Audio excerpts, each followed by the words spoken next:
स्वागत है PTC news ਵਿੱਚ ਸਾਰੇ ਦਰਸ਼ਕਾਂ ਦਾ। मैं हरप्रीत सिंह। तुम देख रहे हो कि EI वायर्स एंड केबल्स विचार तकरार किसानी अंदोलन लगातार चल रहा है। लगभग 4 महीने हो चले ने और एक किसानी अंदोलन कहा जा रहा है कि शायद हफ्ता 10 दिन टिकेगा, या तो सरकार मान लेगी या किसान मान लेंगे। किसान अंदोलन जिहड़ा खत्म हो जाएगा। 4 महीने बाद भी असीं कह सकते हैं कि जिथों गल शुरू हुई सी लगभग उत्थे ही हले खड़ी है। हले भी टस तो मस नहीं हुई। बड़ियां मीटिंगां हुईयां, हर मीटिंग तो बाद यह आस रहिंदी सी कि शायद हुण कुछ बनेगा, पर एक लंबा अंतराल आ गया। एक डैडलॉक है जिहड़ा वो लंबा बन चुका है। उस दौरान हुण की होएगा की नहीं होएगा ये हले कुछ भी नहीं कहा जा सकता। 26 जनवरी तो बाद जो घटनाक्रम होया उस तो बाद एक भी मीटिंग सरकार नाल नहीं हो पाई। सरकार ये समझदी है कि असीं डिफेम करन दे विच कामयाब हो पाए हैं किसानी संघर्ष नूं, किसानी अंदोलन नूं। असीं ये नहीं कह सकते कि 26 जनवरी तो बाद किसानी अंदोलन नूं कोई फर्क नहीं पिया। ढाह जरूर लगी, पर उस ढाह तो उभरिया एक किसानी अंदोलन उभरिया, होर मजबूत होया, लोग जुड़े, काफिला लंबा हुंदा गया। पर सवाल उत्थे ही खड़ा हुंदा है कि किन्ना चिर असीं सड़कां ते बैठे रहांगे, किन्ना चिर असीं पंजाब दी आर्थिकता नूं ढाह लांदे रहांगे, किन्ना चिर सरकार अणगौलियां करदी रहेगी, कदे इस मसले का हल हो पाएगा। एक वड्डा सवाल जरूर है। हुण कल नूं 26 तरीक नूं फिर भारत बंद का सद्दा किसान जथेबंदियां ने दिता है और पूरे भारत वासियों नूं अपील की है कि इस सद्दे नूं प्रवान किया जाए और हुंगारा दिता जाए। बड़े सारे लोग कहते हैं कि वार-वार इदां बंद करन दे नाल, वार-वार पंचायतां करन दे नाल, वार-वार प्रेस कॉन्फ्रेंसां करन दे नाल की सरकार नूं कोई फर्क पेगा। एक वड्डा सवाल जरूर खड़ा हुंदा है। साडे नाल दो खास मेहमान जुड़े हुए हैं अज इस पूरे मुद्दे ते गलबात करन दे लई। सरदार उल्दू सिंह मानसा साहब जुड़े हुए हैं, प्रधान ने पंजाब किसान यूनियन दे ते मैंबर भी ने संयुक्त किसान मोर्चा दे। प्रोफैसर रणजीत सिंह घुम्मण साहब मशहूर अर्थशास्त्री ने ते खेतीबाड़ी माहर भी ने। बहुत बहुत स्वागत है दोवें मेहमानों का। मानसा साहब, बड़े सारे लोग एक सवाल चुकते हैं कि सानू हुण उस अंदोलन दे विच ओ तड़क भड़क नहीं नज़र आती, वो पीक नहीं नज़र आता जो अज तो 2-3 महीने पहला सी, वो चढ़ाई नहीं नज़र आती। तुहानू भी कदे महसूस हुंदा, तुसीं लगातार उस अंदोलन का हिस्सा बने हुए हो, अज तुसीं जदों उस अंदोलन दे विच विचरदे हो तुहानू फर्क नज़र आंदा? उस समय सरकार ने जिहड़ी प्लैनिंग बनाई थी अंदोलन नूं फेल करन दी, उन्हें आपदी सैटिंग करी थी 4 छपेरियों आपदियां एजेंसियां राहीं आपदे किसी तरीके दे नाल वो चढ़त बढ़त उदों पहला रही। सरकार उहदे विच होगी नाकाम, फेल नहीं कर सकी। झटका मैं भी मन्नूंगा अंदोलन नूं लग्गिआ हैगा ते झटके नूं असीं बोचिआ किवें, इह किहड़े तरीके नाल अंदोलन ने दुबारे पैर लाए। एक तां जिन्नियां असीं साडीਆਂ किसान जथेबंदियां विच जोगिंदर ग्राहां आ गया, दूजियां आ गई, सारियां आ गईयां। साडे कल्ले पंजाब वालियां कोले 1 ਲੱਖ वर्कर है, चाहे उन्होंने असीं धरने ते बहा लीए, चाहे उन्होंने असीं जेल च भेज दीए। असीं क्या मैं इत्थों तक कहना भी जे कुरबानी देने की भी लोड़ पई, कुरबानी भी दे देणगे, पिछे नहीं हटणगे। किन्ना भी मर्जी जिंदगी का आर्थिक नुकसान हो जाए झल्लणगे। दूसरा जिहड़ा नाल दी नाल साडीਆਂ पंजाब दीयां पंचायतां ने मोढा लाया, वो एक महत्वपूर्ण गल है, वधिया गल है। खा पंचायतां ने जिहड़ा जदों एक मदद बाहरों नालों मिली तो अंदोलन दुबारे आपदे उवें जुकर पैर जमा गया। अच्छा, बड़े सारे लोग कहते हैं कि अंदोलन थिड़क चुका है, इसलिए हुण तुहानूं वार-वार इदां दी पंचायतां करनियां पै रहीआं, इसे करके तुहानूं हुण वार-वार महा पंचायतां करनियां पै रहीआं, क्योंकि मुद्दा तो तुहाडा दिल्ली है, अंदोलन तुहाडा दिल्ली होना चाहिए, धरने तुहाडे दिल्ली होने चाहिए ने। तुसीं कदे पंजाब दे विच, कदे राजस्थान दे विच, कदे हरियाणा दे विच, वो इसे करके महा पंचायतां कर रहे हो क्योंकि लोग शायद घट गए ने, शायद स्ट्रैंथ इन्नी नहीं रही, तुसीं लोकां नूं लैके जाना चाहुंदे हो। मैं एक गल समझदा, जिहड़े तरीके नाल प्लैनिंग नाल करनियां तीआं वो असीं नहीं कर सके। साडे उत्थे 2 विचार आ गए, कुछ विचार आ गए भी सानूं नहीं करनियां चाहीदियां। घट्टो घट्ट साडी 32 जथेबंदियां दे विच कुछ लीडर सोचते सी भी करनियां चाहिए, सीनियर लीडर सोचते सी करनियां चाहिदियां, कुछ लीडर सोचते थे कि भी नहीं करनियां चाहिदियां। जे सगों ये प्लैनिंग ना हो जांदियां, अपने पंजाब दे 22 ਜ਼ਿਲ੍ਹੇ ने, ये 22 ਜ਼ਿਲ੍ਹੇ 'ਚ 22 ਹੁੰਦੀਆਂ ਤੇ ਸਾਰੇ ਲੀਡਰ ਆ ਕੇ ਗੱਲਬਾਤ ਕਰਦੇ, ਲੋਕਾਂ 'ਚ ਹੋਰ ਉਤਸ਼ਾਹ ਹੋਣਾ ਸੀਗਾ। ਲੀਡਰਸ਼ਿਪ ਇਸ ਗੱਲ ਤੋਂ ਪਿੱਛੇ ਹਟੀ, ਪਰ ਲੋਕਾਂ ਨੇ ਪਰਨ ਕਰ ਲਿਆ ਵੀ ਅਸੀਂ ਕਰਨੇ ਹੀ ਕਰਨੇ। पर ਤੁਹਾਨੂੰ नहीं लगता कि हुण जिवें पंजाब दे विच अखाड़े लगदे सीगे, मेले लगदे सी, उसे तरीके नाल ये चीज़ां होण लग गईआं। एक पैफलेट वंडिया जांदा है, आ सिंगर पहुँच रहा जी, आ किसान आगू पहुँच रहे जी, आ गल हो रही है। मतलब एक तुहाडी पंचायत है फतेहगढ़ साहब, नाल ही तुहाडी मानसा हैगी है, नाल ही सरहंद हैगी है। मतलब मेरे कहण दा भाव है इहदे चों तुहानूं मिल की रिहा, आउटपुट कुछ मिल रही है इन्हां चीज़ां तो? हाँ, लोकां 'च गल जांदी है। ਜਿਹੜੇ ਲੋਕ ਉੱਥੇ ਨਹੀਂ ਜਾ ਸਕੇ ਉਹ ਉਤਸ਼ਾਹ ਨਾਲ ਆਉਂਦੇ ਨੇ। ਮੇਰਾ ਕਿਹਾ ਜਿਹੜਾ ਇਕੱਠ ਸਾਨੂੰ ਆਪ ਨੂੰ ਕਰਨੇ ਪੈਂਦੇ ਸੀ, ਖੁਦ ਲੋਕ ਆਪ ਕਰਦੇ ਨੇ। ਇਕੱਠ ਬਾਹਰ ਇਕੱਠ ਹੋਣਾ, ਉੱਥੇ ਇਕੱਠ ਹੋਣਾ, ਦੋਨੋਂ ਨੂੰ ਹਮਾਇਤ ਹੈ। ਬਿਲਕੁਲ ਹਮਾਇਤ ਮੰਨੂਗਾ ਮੈਂ। ਰਾਜਸਥਾਨ ਦੇ ਵਿੱਚ ਬਹੁਤ ਵੱਡਾ ਇਕੱਠ ਹੋਇਆ, ਮੈਂ ਖੁਦ ਆਪ ਗਿਆ, ਹਮਾਇਤ ਹੈ। ਹੁਣ ਜਿਹੜੇ ਕੰਮ ਲੋਕ ਸਾਰਾ ਕੰਮ ਛੱਡ ਕੇ ਆਪਦਾ ਅੰਦੋਲਨ 'ਚ ਆ ਕੇ ਗਰਮੀ 'ਚੋਂ ਬਹਿੰਦੇ ਨੇਗੇ, ਸਾਰੇ ਲੀਡਰਾਂ ਦੀ ਗੱਲ ਸੁਣਦੇ ਨੇ, ਉਤਸ਼ਾਹ ਨਾਲ ਸੁਣਦੇ ਨੇ, ਫਿਰ ਤੁਸੀਂ ਆਪਾਂ ਇਹਨੂੰ ਕਿਵੇਂ ਕਹਿੰਦੇ ਅਸਲ ਰੌਲਾ ਕਿੱਥੇ ਆ ਜੀ? ਸਿਆਸੀ ਪਾਰਟੀਆਂ ਦੇ ਪੈਰ ਨਹੀਂ ਲੱਗ ਰਹੇ, ਉਹਨਾਂ ਨੂੰ ਰਾਹ ਨਹੀਂ ਥਿਆ ਰਿਹਾ। ਸਿਆਸੀ ਪਾਰਟੀਆਂ ਤੁਹਾਡੇ ਨਾਂ ਤੇ ਆਪਣੀਆਂ ਰੈਲੀਆਂ ਕਰੀ ਜਾਂਦੀਆਂ। ਬਾਗੇ ਪੁਰਾਣੇ ਆਮ ਆਦਮੀ ਪਾਰਟੀ ਨੇ ਕਿਸਾਨ ਮਹਾਪੰਚਾਇਤ ਕੀਤੀ, ਤੁਹਾਡੇ ਨਾਲ ਵੱਧ ਘੱਟ ਕੀਤਾ ਉਹਨਾਂ ਨੇ। ਫਿਰ ਮੈਂ ਇਹੀ ਤਾਂ ਕਹਿਣਾ, ਇਹਦਾ ਰਾਹ ਨਾ ਥਿਆਉਣਾ ਹੀ ਆ ਨਾ। ਉਹਨੂੰ ਜੇ ਫਿਰ ਸਾਡੀ ਮਦਦ ਕਰਨੀ ਹੈ, ਤੁਸੀਂ ਕਹਿੰਦੇ ਵੀ ਸਿਆਸੀ ਪਾਰਟੀ ਸਾਡੀ ਮਦਦ ਕਰਦੀ ਹੈ, ਅਕਾਲੀ ਸਾਡੀ ਮਦਦ ਕਰਦੇ ਨੇ, ਕਾਂਗਰਸ ਸਾਡੀ ਮਦਦ ਕਰਦੀ ਹੈ, ਆਮ ਪਾਰਟੀ ਨੇ ਵੱਡੀ ਰੈਲੀ ਕਰਦੀ ਮਦਦ ਕਰਦੀ ਹੈ। ਅਸੀਂ ਤਾਂ ਦਿੱਲੀ ਦੇ 5 ਰਾਹ ਹੀ ਰੁਕੇ ਨੇ, ਫਿਰ ਤਿੰਨੇ ਜਣੇ ਰੁਕ ਲੈਣ। ਕੇਜਰੀਵਾਲ ਦਰੀ ਵਿਛਾ ਲੇ, ਕੈਪਟਨ ਜਾ ਕੇ ਦਰੀ ਵਿਛਾ ਲੇ, ਸੁਖਬੀਰ ਬਾਦਲ ਦਰੀ ਵਿਛਾ ਲੇ, ਜਿਹੜੀ ਆਦੀ ਫੋਰਸ ਹੈ ਸਾਥੋਂ ਅੱਡ ਲੈ ਕੇ ਬਹਿ ਜੇ ਵੀ ਮੈਂ ਆ ਬੈਠਾ ਬਰਾਬਰ। ਹੁਣ ਅੰਦਰ ਬਹਿ ਕੇ ਏਸੀ ਵਾਲੇ ਕਮਰਿਆਂ 'ਚ ਕਹਿ ਦੇਣਾ ਵੀ ਮੈਂ ਹਮਾਇਤ ਕਰਦਾ, ਉਹ ਤਾਂ ਸਾਨੂੰ ਐ ਸੋਚਦੇ ਨੇ ਵੀ ਮੈਂ ਸੱਚੇ ਮੈਂ ਤਿੰਨਾਂ ਪਾਰਟੀਆਂ ਬਾਰੇ ਕਹਿਣਾ ਵੀ ਇਹ ਅੰਦੋਲਨ ਕਦੋਂ ਫੇਲ ਹੋ ਜੇ ਤੇ ਇਹ ਲੀਡਰ ਕਦੋਂ ਬਦਨਾਮ ਹੋ ਜਾਣਾ ਤੇ ਸਾਡੇ ਪੈਰ ਕਦੋਂ ਲੱਗ ਜਾਣ। ਉਹਨਾਂ ਦੇ ਪੈਰ ਨਹੀਂ ਲੱਗ ਰਹੇ। ਮਤਲਬ ਜਿਹੜੇ ਪਰ ਤੁਹਾਨੂੰ ਨਹੀਂ ਡਬਲ ਸਟੈਂਡਰਡ ਨਹੀਂ ਲੱਗਦਾ? ਤੁਸੀਂ ਪੱਛਮ ਬੰਗਾਲ ਜਾ ਕੇ ਤੁਸੀਂ ਨਾਰਾ ਦਿੰਦੇ ਹੋ ਕਿ ਬੀਜੇਪੀ ਨੂੰ ਹਰਾਓ, ਤੁਸੀਂ ਆਪ ਪੋਲਿਟਿਕਸ ਦੇ ਵਿੱਚ ਹਿੱਸਾ ਨਹੀਂ ਲੈ ਰਹੇ, ਫਿਰ ਤੁਸੀਂ ਇੱਥੇ ਪੋਲੀਟੀਕਲ ਪਾਰਟੀਆਂ ਦਾ ਤੁਸੀਂ ਮੁਖਾਲਫਤ ਕਰਦੇ ਹੋ, ਉੱਥੇ ਜਾ ਕੇ ਤੁਸੀਂ ਕਿਸੇ ਪੋਲੀਟੀਕਲ ਪਾਰਟੀ ਦੇ ਖਿਲਾਫ ਬਿਆਨਬਾਜ਼ੀ ਕਰਦੇ ਹੋ। ਤੁਸੀਂ ਚਲੋ ਹੱਕ ਦੇ ਵਿੱਚ ਕਿਸੇ ਦੇ ਨਹੀਂ ਕਰਦੇ, ਜਦੋਂ ਤੁਸੀਂ ਕਿਸੇ ਦੇ ਖਿਲਾਫ ਕਰਦੇ ਹੋ ਵਿਚ ਮੀਨਸ ਤੁਸੀਂ ਕਿਸੇ ਦੇ ਹੱਕ 'ਚ ਤਾਂ ਖੜ ਰਹੇ ਹੋ, ਤੁਸੀਂ ਸਿਆਸੀ ਤਾਂ ਖੁਦ ਹੋਏ ਹੋ। ਸਿਆਸੀ ਹਮਲਾ ਕਰਨਾ ਹਰ ਇੱਕ ਦਾ ਅਧਿਕਾਰ ਹੈ। ਸਰਕਾਰ ਨੇ ਮੇਰੀ ਗੱਲ ਤਾਂ ਸੁਣ ਲਓ, ਸੈਂਟਰ ਸਰਕਾਰ ਨੇ ਪਾਰਟੀਆਂ ਦੇ ਹਮਾਇਤ ਲੈਣ ਤੋਂ ਤੁਹਾਨੂੰ ਕਿਉਂ ਇਨਕਾਰ? ਬਿਲਕੁਲ ਸੈਂਟਰ ਤੁਸੀਂ ਆਪਣੀ ਸਟੇਜ ਤੇ ਪਾਰਟੀਆਂ ਤੇ ਚੜਨ ਦਿੰਦੇ, ਸਿਆਸੀ ਪਾਰਟੀਆਂ ਦੇ ਸਟੇਜਾਂ ਤੇ ਚੜ ਜਾਂਦੇ। ਮੇਰੀ ਤੁਸੀਂ ਗੱਲ ਤਾਂ ਸੁਣੋ ਨਾ, ਅਸੀਂ ਇੱਕ ਸਰਕਾਰ ਤੇ ਸਿਆਸੀ ਹਮਲਾ ਕੀਤਾ ਹੈ। ਅਸੀਂ ਦੱਸੋ ਕਿਹੜੀ ਪਾਰਟੀ ਨੂੰ ਮੈਨੂੰ ਵੋਟ ਪਾਓ? ਅਸੀਂ ਸਿਰਫ ਸਾਡੀ ਦੁਸ਼ਮਣ ਪਾਰਟੀ ਹੈ 1 ਨੰਬਰ ਦੀ, ਜਮਾਤੀ ਦੁਸ਼ਮਣ। ਚਲੋ ਜਦੋਂ ਤੁਸੀਂ ਕਹਿ ਦਿੱਤਾ ਨਾ ਇਹਨੂੰ ਵੋਟ ਨਾ ਪਾਓ, ਅੰਡਰਸਟੂਡ ਹੀ ਹੈ ਕਿ ਦੂਜੇ ਨੂੰ ਵੋਟ ਪਾਣੀ ਪਏਗੀ। ਫਿਰ ਉੱਥੇ ਕਿਹੜਾ ਕੱਲੀ ਹੈ, ਉੱਥੇ ਮੇਰੇ ਖਿਆਲ 2-3-4 ਹੋਰ ਨੇ ਗੀਆਂ ਜਿਹਨੂੰ ਮਰਜ਼ੀ ਪਾਉਣ। ਅਸੀਂ ਤਾਂ ਉੱਥੇ ਗਿਆ, ਜੇ ਲੋਕਾਂ ਨੇ ਗਲਤ ਫੈਸਲਾ ਕਰ ਲਿਆ, ਅਸੀਂ ਲੋਕਾਂ ਨੂੰ ਮਗਰੋਂ ਕਿਹਾ ਜਾ ਕੇ ਤੁਸੀਂ ਗਲਤ ਫੈਸਲਾ ਕਰ, ਉਹ ਸਾਨੂੰ ਕਹਿਣਗੇ ਤੁਸੀਂ ਕਿਹੜਾ ਸਾਨੂੰ ਕਹਿਣ ਆਈ ਸੀਗੇ। ਸਾਨੂੰ ਨਹੀਂ ਲੋਕ ਕਹਿਣਗੇ, ਉਹ ਉੱਥੋਂ ਦੇ ਕੋਈ ਵੀ ਬੰਦਾ ਹੋਵੇ ਸਮਝਦਾਰ ਬੰਦਾ ਲੱਗਦਾ, ਅਸੀਂ ਜਾ ਕੇ ਉਹਨੂੰ ਵੀ ਤੁਹਾਡੇ ਹੱਥ 'ਚ ਕਹਾੜਾ ਹੈ, ਆਪਦੇ ਪੈਰ ਤੇ ਕਹਾੜਾ ਆਪਦੇ ਨਾ ਮਾਰ ਲਿਓ, ਇਹ ਕਹਾੜਾ ਪਾਸੇ ਧਰ। ਚਲੋ ਮੈਂ 1 ਮਿੰਟ ਆਣਾ, ਮੇਰੇ ਕੋਲ ਇੱਕ ਹੋਰ ਸਵਾਲ ਇਹਦੇ ਨਾਲ ਜੁੜਦਾ ਹੈਗਾ। ਜਦੋਂ ਤੁਸੀਂ ਖੁੱਲੇ ਮੈਦਾਨ ਦੇ ਵਿੱਚ ਆ ਗਏ ਹੋ ਕਿ ਤੁਸੀਂ ਕਹਿੰਦੇ ਹੋ ਕਿ ਬੀਜੇਪੀ ਨੂੰ ਵੋਟ ਨਾ ਪਾਓ, ਮੋਦੀ ਨੂੰ ਵੋਟ ਨਾ ਪਾਓ, ਮੋਦੀ ਨੂੰ ਭਜਾਓ, ਫਿਰ ਕਿੱਥੇ ਕੋ ਭਰੋਸਾ ਰਹਿ ਜਾਂਦਾ, ਕਿੱਥੇ ਕੁ ਸਾਨੂੰ ਆਸ ਰਹਿ ਜਾਂਦੀ ਹੈ ਕਿ ਹਲੇ ਵੀ ਤੁਹਾਡੇ ਨਾਲ ਕੋਈ ਮੀਟਿੰਗ ਹੋ ਪਾਏਗੀ, ਹਲੇ ਵੀ ਤੁਹਾਡੇ ਨਾਲ ਕੋਈ ਸਹਿਮਤੀ ਬਣ ਪਾਏਗੀ? ਇਹ ਤਾਂ ਹੁਣ ਆਰ ਪਾਰ ਦੀ ਲੜਾਈ ਹੋਗੀ। ਮੈਂ 1 ਮਿੰਟ ਦਾ ਜਵਾਬ ਮੈਂ ਤੁਹਾਡੇ ਤੋਂ ਲੈਣਾ, ਪਹਿਲਾਂ ਮੈਂ ਘੁੰਮਣ ਸਾਹਿਬ ਤੋਂ ਵੀ ਲੈ ਲਾਂ। ਘੁੰਮਣ ਸਾਹਿਬ, ਤੁਸੀਂ ਵੀ ਲਗਾਤਾਰ ਇਸ ਅੰਦੋਲਨ ਨੂੰ ਬੜੇ ਗੌਰ ਨਾਲ ਦੇਖ ਰਹੇ ਹੋ, ਨੇੜੇ ਹੋ ਕੇ ਵਾਚ ਰਹੇ ਹੋ, ਤੁਸੀਂ ਇਸ ਅੰਦੋਲਨ ਨੂੰ ਕਿੱਥੇ ਖੜਿਆ ਮਹਿਸੂਸ ਕਰਦੇ ਹੋ? ਕਿ ਵਾਕਈ ਉਹ ਚਿਣਖ ਤੁਹਾਨੂੰ ਅੱਜ ਵੀ ਨਜ਼ਰ ਆਉਂਦੀ ਹੈ ਜੋ ਪਹਿਲਾਂ ਨਜ਼ਰ ਆਉਂਦੀ ਸੀ, ਜਾਂ ਤੁਹਾਨੂੰ ਵੀ ਲੱਗਦਾ ਕਿ ਕੁਝ ਫਰਕ ਪਿਆ?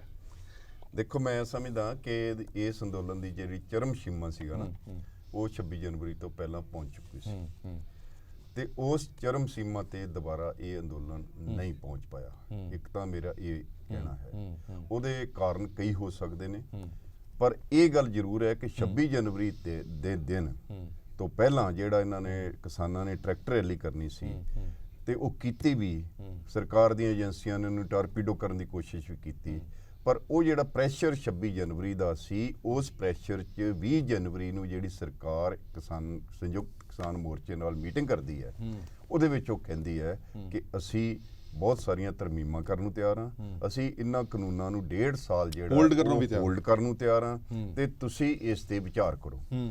ਉਹ 20 ਜਨਵਰੀ ਦੀ ਸ਼ਾਮ ਨੂੰ ਹੀ ਕਿਸਾਨਾਂ ਨੇ ਕਹਿ ਦਿੱਤਾ ਕਿ ਸਾਨੂੰ ਇਹ ਮਨਜ਼ੂਰ ਨਹੀਂ ਹੈ। ਉਸ ਤੋਂ ਬਾਅਦ 22 ਨੂੰ ਮੀਟਿੰਗ ਹੁੰਦੀ ਹੈ, ਉਸ ਤੋਂ ਬਾਅਦ ਅੱਜ 2 ਮਹੀਨੇ ਹੋਏ ਮੀਟਿੰਗ ਕੋਈ ਮੀਟਿੰਗ ਨਹੀਂ। ਇਹਦਾ ਮਤਲਬ ਹੈ ਕਿ ਸਰਕਾਰ ਤੇ ਇਸ ਅੰਦੋਲਨ ਦਾ ਜਿਹੜਾ ਪ੍ਰੈਸ਼ਰ ਹੈ ਉਹ ਘਟਿਆ ਜਾਂ ਟੈਕਟੀਕਲ ਵਾਰ ਚੱਲ ਰਹੀ ਹੈ ਦੋਨਾਂ ਗਰੁੱਪਾਂ 'ਚ। ਮੈਨੂੰ ਲੱਗਦਾ ਹੈ ਕਿ ਕਿਸਾਨਾਂ ਨੂੰ ਆਪਣੀ ਕੋਰਟ 'ਚ 2 ਮਹੀਨੇ ਬਾਲ ਰੱਖਣ ਦੀ ਬਜਾਏ ਆਪਣੇ ਵੱਲੋਂ ਕੁਝ ਆਲਟਰਨੇਟ ਸੁਜੈਸਟ ਕਰਨਾ ਚਾਹੀਦਾ ਸੀ।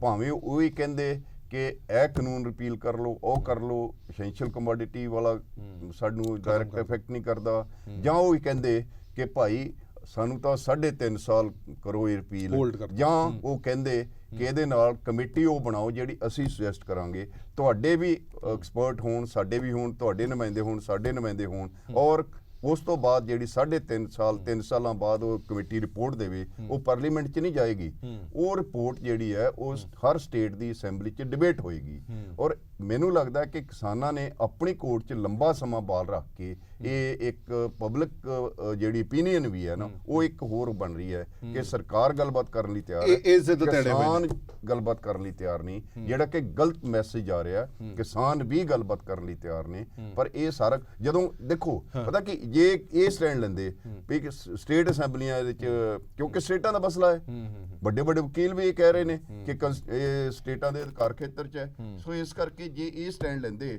ਤਾਂ ਸਟੇਟਾਂ ਤੇ ਜ਼ਿੰਮੇਵਾਰੀ ਪੈ ਜਾਂਦੀ। ਔਰ ਮੈਨੂੰ ਲੱਗਦਾ ਹੈ ਕਿ ਕੋਈ ਸਟੇਟ ਅਸੈਂਬਲੀ ਓਪਨਲੀ ਇਹਨਾਂ ਕਾਨੂੰਨਾਂ ਨੂੰ ਸਪੋਰਟ ਨਹੀਂ ਕਰ ਸਕਦੀ ਸੀ, ਉਹ ਆਪਣਾ ਓਪੀਨੀਅਨ ਬਣਾਉਂਦੀ। ਉਸ ਤੋਂ ਬਾਅਦ ਇਲੈਕਸ਼ਨਾਂ ਵੀ ਆਉਂਦੀਆਂ, ਇਹ ਆਪਣਾ ਰੋਲ ਪਲੇ ਕਰ ਸਕਦੇ। ਪਰ ਘੁੰਮਣ ਸਾਹਿਬ, ਤੁਹਾਨੂੰ ਨਹੀਂ ਲੱਗਦਾ ਕਿ ਇਹਨਾਂ ਜਥੇਬੰਦੀਆਂ ਤੇ ਵੀ ਤਾਂ ਇੰਨਾ ਪ੍ਰੈਸ਼ਰ ਹੈ, ਕਿਉਂਕਿ ਇਹਨਾਂ ਨੇ ਨਾਰਾ ਹੀ ਇੱਕ ਦੇਤਾ ਕਿ ਅਸੀਂ ਖੇਤੀ ਕਾਨੂੰਨ ਵਾਪਸ ਕਰਾਏ ਬਿਨਾਂ ਜਾਣਾ ਨਹੀਂ, ਅਸੀਂ ਇੱਕੋ ਗੱਲ ਤੇ ਅੜੇ ਹੋਏ ਆ। ਜੇ ਇਹ ਕੋਈ ਸੁਜੈਸ਼ਨ, ਕੋਈ ਸੁਝਾਅ, ਕੋਈ ਤਰਮੀਮ ਬਣਾ ਕੇ ਭੇਜਦੇ ਤਾਂ ਤੁਹਾਨੂੰ ਲੱਗਦਾ ਨਹੀਂ ਕਿ ਇਹਨਾਂ ਦੇ ਉੱਤੇ ਬਹੁਤ ਪ੍ਰੈਸ਼ਰ ਹੈ? ਇਹ ਹੁਣ ਉਸ ਤਰੀਕੇ ਨਾਲ ਫਸ ਚੁੱਕੇ ਨੇ, ਇਹ ਚਾਹ ਕੇ ਵੀ ਨਹੀਂ ਕਰ ਪਾ ਰਹੇ। ਇਹ ਠੀਕ ਹੈ, ਪਿੱਛੇ ਮੁੜਨ ਦੀ ਜਗ੍ਹਾ ਇਹਨਾਂ ਕੋਲ ਵੀ ਨਹੀਂ, ਪਰ ਇਹ ਲੀਡਰਸ਼ਿਪ ਨੇ ਸੋਚਣਾ ਹੁੰਦਾ ਹੈ। ਜਿਹੜਾ ਕਾਡਰ ਪਿੱਛੇ ਜਿਨ੍ਹਾਂ ਨੂੰ ਇਹਨਾਂ ਨੇ ਕਿਹਾ ਕਿ ਅਸੀਂ ਉਦਾਂ ਨਹੀਂ ਮੁੜਨਾ, ਉਹਨੇ ਨਹੀਂ ਸੋਚਣਾ, ਇਹ ਲੀਡਰਸ਼ਿਪ ਨੇ ਸੋਚਣਾ।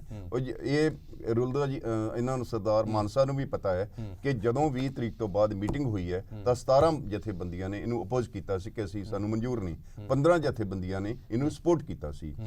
ਕੇਵਲ 32 ਜਥੇਬੰਦੀਆਂ, ਪੰਜਾਬ ਦੀ ਇਲੈਕਸ਼ਨ, ਪੰਜਾਬ ਦੀ ਐਜੀਟੇਸ਼ਨ ਥੋੜੀ ਹੈ, ਪੂਰੇ ਹਿੰਦੁਸਤਾਨ ਦੀ ਐਜੀਟੇਸ਼ਨ ਹੈ। 40 ਜਥੇਬੰਦੀਆਂ ਨੂੰ ਜਿਹੜੇ ਵੀ ਇਹਦੇ ਵਿੱਚ ਸੰਯੁਕਤ ਕਿਸਾਨ ਮੋਰਚਾ, ਉਹਨਾਂ ਨੂੰ ਫੈਸਲਾ ਕਰਨਾ ਚਾਹੀਦਾ ਸੀ।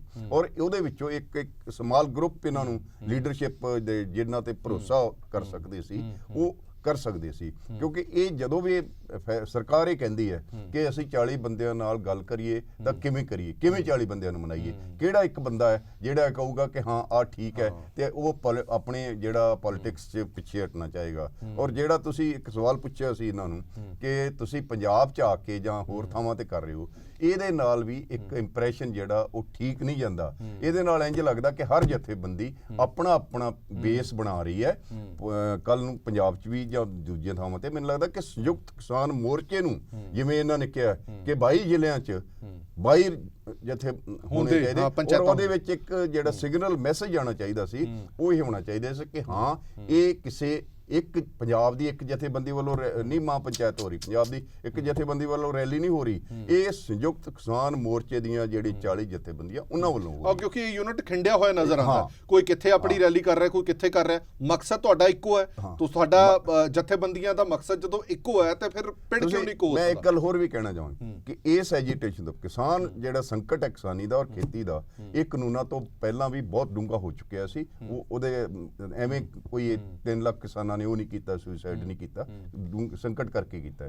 ਔਰ ਇਹ ਜਿਹੜੇ ਇਸ ਕਾਨੂੰਨ ਆਉਣ ਨਾਲ ਇੱਕ ਲਾਸਟ ਟ੍ਰਿਗਰ ਹੋ ਗਿਆ ਕਿ ਕਿਸਾਨਾਂ ਨੂੰ ਲੱਗਿਆ ਕਿ ਹੁਣ ਤਾਂ ਸਾਡੀ ਸਰਵਾਈਵਲ ਹੈ ਨਹੀਂ। ਇਸ ਤੋਂ ਲਾਸਟ ਮੈਂ ਗੱਲ ਕਹਾਂਗਾ ਇਸ ਦੇ ਇਸ ਐਪੀਸੋਡ 'ਚ ਕਿ ਜਿਸ ਕਿਸਮ ਨਾਲ ਕਿਸਾਨ ਜਥੇਬੰਦੀਆਂ ਪੰਜਾਬ 'ਚ ਪਹਿਲਾਂ ਵੰਡੀਆਂ ਹੋਈਆਂ ਸਨ, ਉਹ ਜਦੋਂ ਵਾਪਸ ਆਣਗੇ ਫਿਰ ਵੰਡੀਆਂ ਜਾਣਗੀਆਂ। ਮੈਨੂੰ ਖਤਰਾ ਹੈ ਜਿਹੜਾ ਆਈ ਵਿਸ਼ ਕੇ ਨਾ ਵੰਡੀਆਂ ਜਾਣ, ਇਹ ਯੂਨਾਈਟਿਡ ਰਹਿਣ ਔਰ ਇੱਕ ਇਸ਼ੂ ਤੇ ਇਕੱਠੇ ਹੋਏ ਨੇ, ਮਿਨੀਮਮ ਪ੍ਰੋਗਰਾਮ। ਔਰ ਮੈਨੂੰ ਲੱਗਦਾ ਕਿ ਇਹ ਜੇ ਪਹਿਲੀ ਗੱਲ ਹੈ ਕਿ ਇੰਨੀਆਂ 32 ਜਥੇਬੰਦੀਆਂ ਬਣਾਉਣ ਦਾ ਕੀ ਆਈਡੀਆ ਸੀ ਕਿ ਤੁਹਾਡੇ ਜਦੋਂ ਮਕਸਦ ਇੱਕ ਹੈ, ਇਹਦਾ ਮਤਲਬ ਕਿਤੇ ਨਾ ਕਿਤੇ ਵਨ ਅਪਮੈਨਸ਼ਿਪ ਵੀ ਹੈ, ਚੌਧਰ ਵੀ ਹੈ, ਸੋ ਸਾਰਾ ਕੁਝ ਹੈ ਨਾ। ਬਿਲਕੁਲ ਠੀਕ ਹੈ, ਕਿਉਂਕਿ ਇਹ ਗੱਲਾਂ ਭਾਵੇਂ ਤੁਹਾਨੂੰ ਕੌੜੀਆਂ ਲੱਗਦੀਆਂ ਹੋਣ ਪਰ ਸੱਚਾਈ ਹੈ। ਸਾਨੂੰ ਆਪਣੇ ਆਪ ਦੇ ਵਿੱਚ ਵੀ ਪੜਚੋਲ ਕਰਨੀ ਪਏਗੀ ਕਿ ਜਦੋਂ ਅਸੀਂ ਇੰਨੀ ਵੱਡੀ ਲੜਾਈ ਲੜ ਰਹੇ ਹਾਂ ਤੇ ਸਾਡੀ ਸੰਯੁਕਤਾ ਕਿੱਥੇ ਹੈਗਾ, ਸਾਡਾ ਇਕੱਠ ਕਿੱਥੇ ਹੈ, ਇੱਕ ਜੁੜਤਾ ਕਿੱਥੇ ਹੈਗੀ ਹੈ। ਇਹ ਸਾਰੀਆਂ ਚੀਜ਼ਾਂ ਮੈਟਰ ਕਰਦੀਆਂ ਨੇ। ਰੁਲਦੂ ਸਿੰਘ ਜੀ, ਹੁਣ ਵੱਡਾ ਸਵਾਲ ਹੀ ਖੜਾ ਹੁੰਦਾ, ਬੜੇ ਜਿਵੇਂ ਘੁੰਮਣ ਸਾਹਿਬ ਹੋਰਾਂ ਨੇ ਵੀ ਕਿਹਾ ਕਿ ਇੱਕ ਮਤ ਨਹੀਂ ਬਣ ਪਾ ਰਿਹਾ, ਜਥੇਬੰਦੀਆਂ ਦੇ ਵਿੱਚ ਵੀ ਨਹੀਂ ਬਣ ਪਾ ਰਿਹਾ। ਸਹਿਜ ਹੈ ਕਿ ਨਹੀਂ ਬਣ ਪਾਉਂਦਾ, ਸਾਰਿਆਂ ਦੀ ਆਪਣੀ ਆਪਣੀ ਓਪੀਨੀਅਨ ਹੁੰਦੀ ਹੈ, ਪਰ ਘੱਟੋ ਘੱਟ ਇੱਕ ਮਿਨੀਮਮ ਪ੍ਰੋਗਰਾਮ ਤਾਂ ਹੋਊਗਾ। ਕਿ ਤੁਹਾਨੂੰ ਵੀ ਲੱਗਦਾ ਹੈ ਕਿ ਇੱਕ ਗੋਲਡਨ ਅਪਰਚੂਨਿਟੀ ਸੀ ਜਦੋਂ ਸਰਕਾਰ ਨੇ ਕਿਹਾ ਸੀ ਕਿ 1.5 ਸਾਲ ਅਸੀਂ ਹੋਲਡ ਕਰ ਦਿੰਦੇ ਹਾਂ, ਉਹਦੇ ਵਿੱਚ ਤੁਸੀਂ ਤਰਮੀਮ ਕਰਾ ਸਕਦੇ ਸੀ। 1.5 ਦੀ ਜਗ੍ਹਾ ਤੁਸੀਂ 3 ਸਾਲ ਕਹਿ ਦਿੰਦੇ, 4 ਸਾਲ ਕਹਿ ਦਿੰਦੇ। ਘੱਟੋ ਘੱਟ ਆਪਣੇ ਉੱਤੇ ਗੱਲ ਆਉਣ ਦੀ ਬਜਾਏ ਸਰਕਾਰ ਦੇ ਉੱਤੇ ਛੱਡਦੇ, ਤੁਸੀਂ MSP ਦੇ ਕਾਨੂੰਨ ਤੇ ਫਾਈਨਲ ਕਰ ਲੈਂਦੇ। ਤੁਸੀਂ ਇਹ ਵੀ ਕਹਿ ਦਿੰਦੇ ਕਿ ਜਿਹੜੇ ਮਾਰੇ ਗਏ ਨੇ ਅਸੀਂ ਇੰਨਾ ਮੁਆਵਜ਼ਾ ਮੰਗਦੇ ਹਾਂ। ਵੀ ਮੇਰੇ ਕਹਿਣ ਦਾ ਭਾਵ ਇਹ ਹੈ, ਜਿਵੇਂ ਇਹਨਾਂ ਨੇ ਕਿਹਾ ਕਿ ਬੋਲ ਆਪਣੇ ਕੋਰਟ 'ਚ ਰੱਖਣ ਦੀ ਥਾਂ ਸਰਕਾਰ ਦੇ ਕੋਰਟ 'ਚ ਰਹਿੰਦੀ ਤਾਂ ਬਿਹਤਰ ਨਾ ਰਹਿੰਦਾ? ਨਹੀਂ, ਮੇਰਾ ਖਿਆਲ ਹੈ ਵੀ ਸਰਕਾਰ ਨੇ ਇੱਕ ਰੱਖਿਆ ਵੀ ਅਸੀਂ ਮਤਲਬ ਕਾਨੂੰਨ ਰੱਦ ਨਹੀਂ ਕਰ ਸਕਦੇ। ਸਰਕਾਰ ਨੇ ਕਿਹਾ ਵੀ ਅਸੀਂ ਇੰਨਾ ਕੁਝ ਕਰ ਸਕਦੇ ਹਾਂ। ਸਰਕਾਰ ਨੇ ਸਾਨੂੰ ਕਿਹਾ ਵੀ 12 ਨੁਕਤੇ ਕੱਢ ਕੇ ਦਿੱਤੇ, ਠੀਕ ਹੈ, ਵੀ ਇਹ 'ਚ ਨੁਕਤੇ ਕਿਹੜੇ ਮਾੜੇ ਨੇ। ਸਾਡੇ 'ਚ ਵੀ ਲੀਡਰ ਪੜ੍ਹੇ ਲਿਖੇ ਹੈਗੇ ਨੇ, ਕੋਈ ਇਹੋ ਜਿਹੀ ਗੱਲ ਨਹੀਂ। ਉਹਨਾਂ ਨੇ 12 ਤੇ ਕਾਲੀ ਸ਼ਾਹੀ ਲਾਤੀ ਵੀ ਸਾਡਾ ਕੱਲਾ ਕਿਸਾਨਾਂ ਦਾ ਨੁਕਸਾਨ ਨਹੀਂ ਕਰਦੇ, ਇਹ ਭਾਰਤ ਦੇ 99% ਲੋਕਾਂ ਦਾ ਨੁਕਸਾਨ ਕਰਦੇ ਨੇ। ਠੀਕ ਹੈ। ਉਹਦਾ ਕਰਤਾ ਅਸੀਂ ਸਰਕਾਰ ਨੂੰ ਕਿਹਾ ਵੀ ਤੂੰ ਲਿਖ ਕੇ ਦੇ ਦੇ ਵੀ ਤੇਰਾ ਕੀ ਨੁਕਸਾਨ ਹੁੰਦਾ ਹੈ।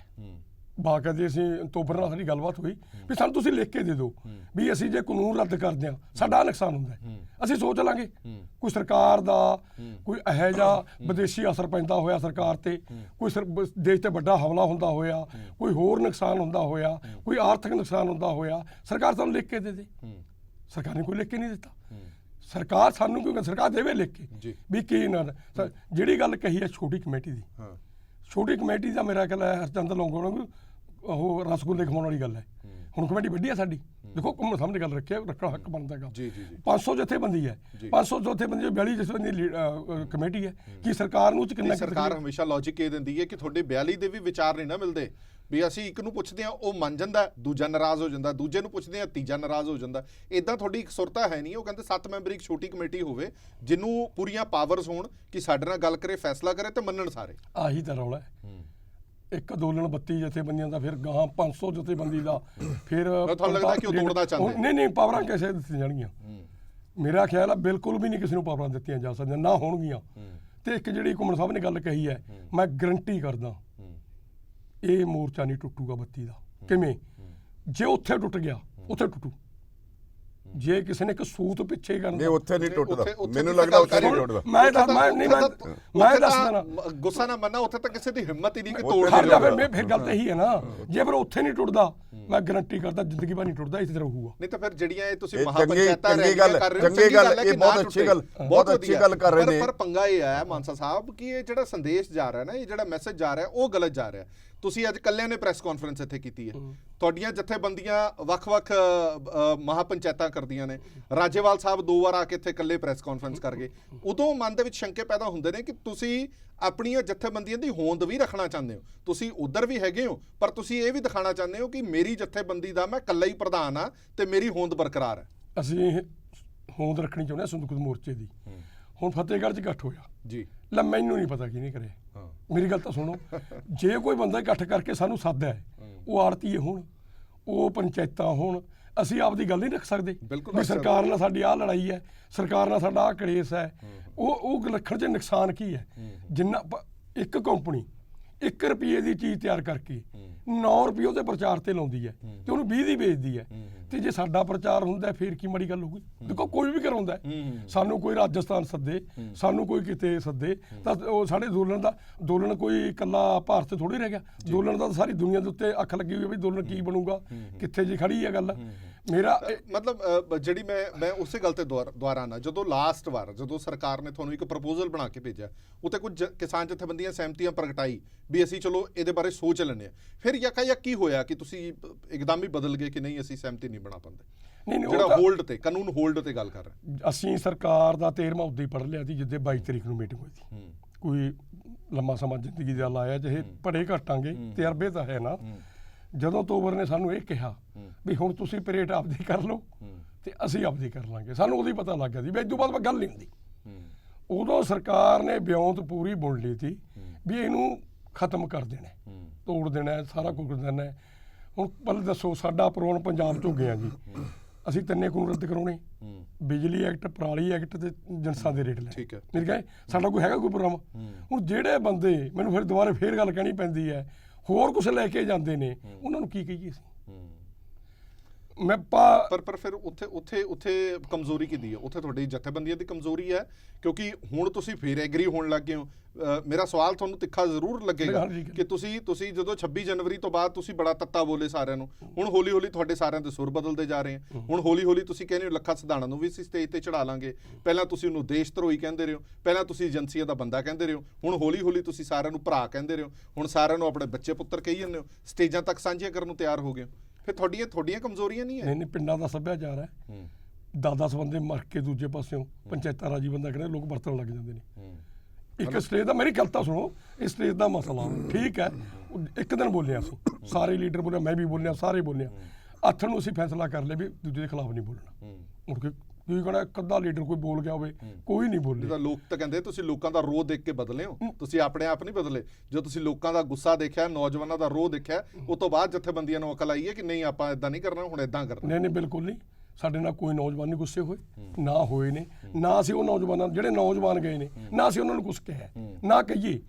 ਠੀਕ ਹੈ, ਪਰ ਤੁਹਾਡੇ ਜਥੇਬੰਦੀਆਂ ਨੇ ਤਾਂ ਇਹ ਮੰਨਣ ਤੋਂ ਇਨਕਾਰ ਕਰ ਦਿੱਤਾ ਸੀ ਕਿ ਉਹ ਸਾਡੇ ਤਾਂ ਬੰਦੇ ਹੀ ਨਹੀਂ ਹੈ, ਨਾ ਤਾਂ ਅਸੀਂ ਉਹਨਾਂ ਦੀ ਕੋਈ ਲੀਗਲ ਹੈਲਪ ਕਰਾਂਗੇ, ਨਾ ਉਹ ਸਾਡੇ ਬੰਦੇ ਹੈ, ਉਹ ਏਜੰਸੀਆਂ ਦੇ ਬੰਦੇ ਹੈ, ਉਹ ਬੀਜੇਪੀ ਦੇ ਬੰਦੇ ਹੈ, ਉਹਨਾਂ ਨੂੰ ਵਰਗਲਾ ਕੇ ਕੋਈ ਲੈ ਗਿਆ। ਇਹ ਗੱਲਾਂ 'ਚ ਤੁਹਾਨੂੰ ਲੱਗਦਾ ਹੈ ਨਾ ਕਿ ਤੁਸੀਂ ਮਿਸਅੰਡਰਸਟੈਂਡਿੰਗ ਰਹੀ ਹੈ ਤੁਹਾਡੀ, ਤਾਂ ਹੀ ਤੁਹਾਡੇ ਤੋਂ ਕਾਫੀ ਹੱਦ ਤੱਕ ਨੌਜਵਾਨ ਟੁੱਟਿਆ ਰਿਹਾ। ਮੈਂ ਅੱਜ ਵੀ ਕਹਿਣਾ ਉਹ 32 ਜਥੇਬੰਦੀਆਂ ਦਾ ਹਿੱਸਾ ਨਹੀਂ ਹੈਗੇ, ਹੁਣ ਵੀ ਕਹਿਣਾ ਉਹ ਲੱਖਾ ਹੋਵੇ ਕੋਈ ਹੋਵੇ, ਕੋਈ ਬਾਹਰਲੀ ਜਥੇਬੰਦੀ ਹੋਵੇ, ਉਹ ਸਾਡੀ 32 ਦਾ ਹਿੱਸਾ ਨਹੀਂ ਹੈਗੇ, ਗਾਹਾਂ ਨੂੰ ਵੀ ਨਹੀਂ ਰਹਿਣਗੇ। ਜੇ ਕੋਈ ਮਾੜਾ ਮੋਟਾ ਇੱਕ ਕਰਮ ਪਿੱਛੇ ਕਰਮ ਗਾਹਾਂ ਕਰ ਲਿਆ ਅੰਦੋਲਨ ਵਾਸਤੇ, ਸਿਆਣੀ ਕੋਈ ਗੱਲ ਸੋਚੀ ਜਾ ਸਕਦੀ ਹੈ, ਉਹ ਮਾੜਾ ਕੀ ਹੁੰਦਾ? ਠੀਕ ਹੈ, ਕਿਸੇ ਨੂੰ ਲੱਗਦਾ ਜੇ ਤੁਹਾਨੂੰ ਲੱਗਦਾ ਕਿ ਹੁਣ ਲੋਕਾਂ ਦਾ ਪ੍ਰੈਸ਼ਰ ਹੈ, ਤੁਹਾਨੂੰ ਇਸ ਲਈ ਥੋੜਾ ਮੰਨਣਾ ਪੈਣਾ। ਲੋਕਾਂ ਦਾ ਪ੍ਰੈਸ਼ਰ ਹੀ ਹੈ ਨਾ, ਇਸ ਕਰਕੇ ਅਸੀਂ ਅੰਦੋਲਨ ਜਿੱਤਣਾ, ਕਿਹੜੇ ਢੰਗ ਨਾਲ ਜਿੱਤਿਆ ਜਾ ਸਕਦਾ ਹੈਗਾ, ਕਿਵੇਂ ਤਰੀਕੇ ਨਾਲ ਇਹਨੂੰ ਸਿਰੇ ਲਾ ਸਕਦੇ ਹੈਗੇ। ਠੀਕ ਹੈ ਨਾ ਗੱਲ, ਉਨੀ ਲੀਡਰਾਂ ਨੂੰ ਸੋਚਣੀ ਪੈਂਦੀ ਹੁੰਦੀ ਹੈ।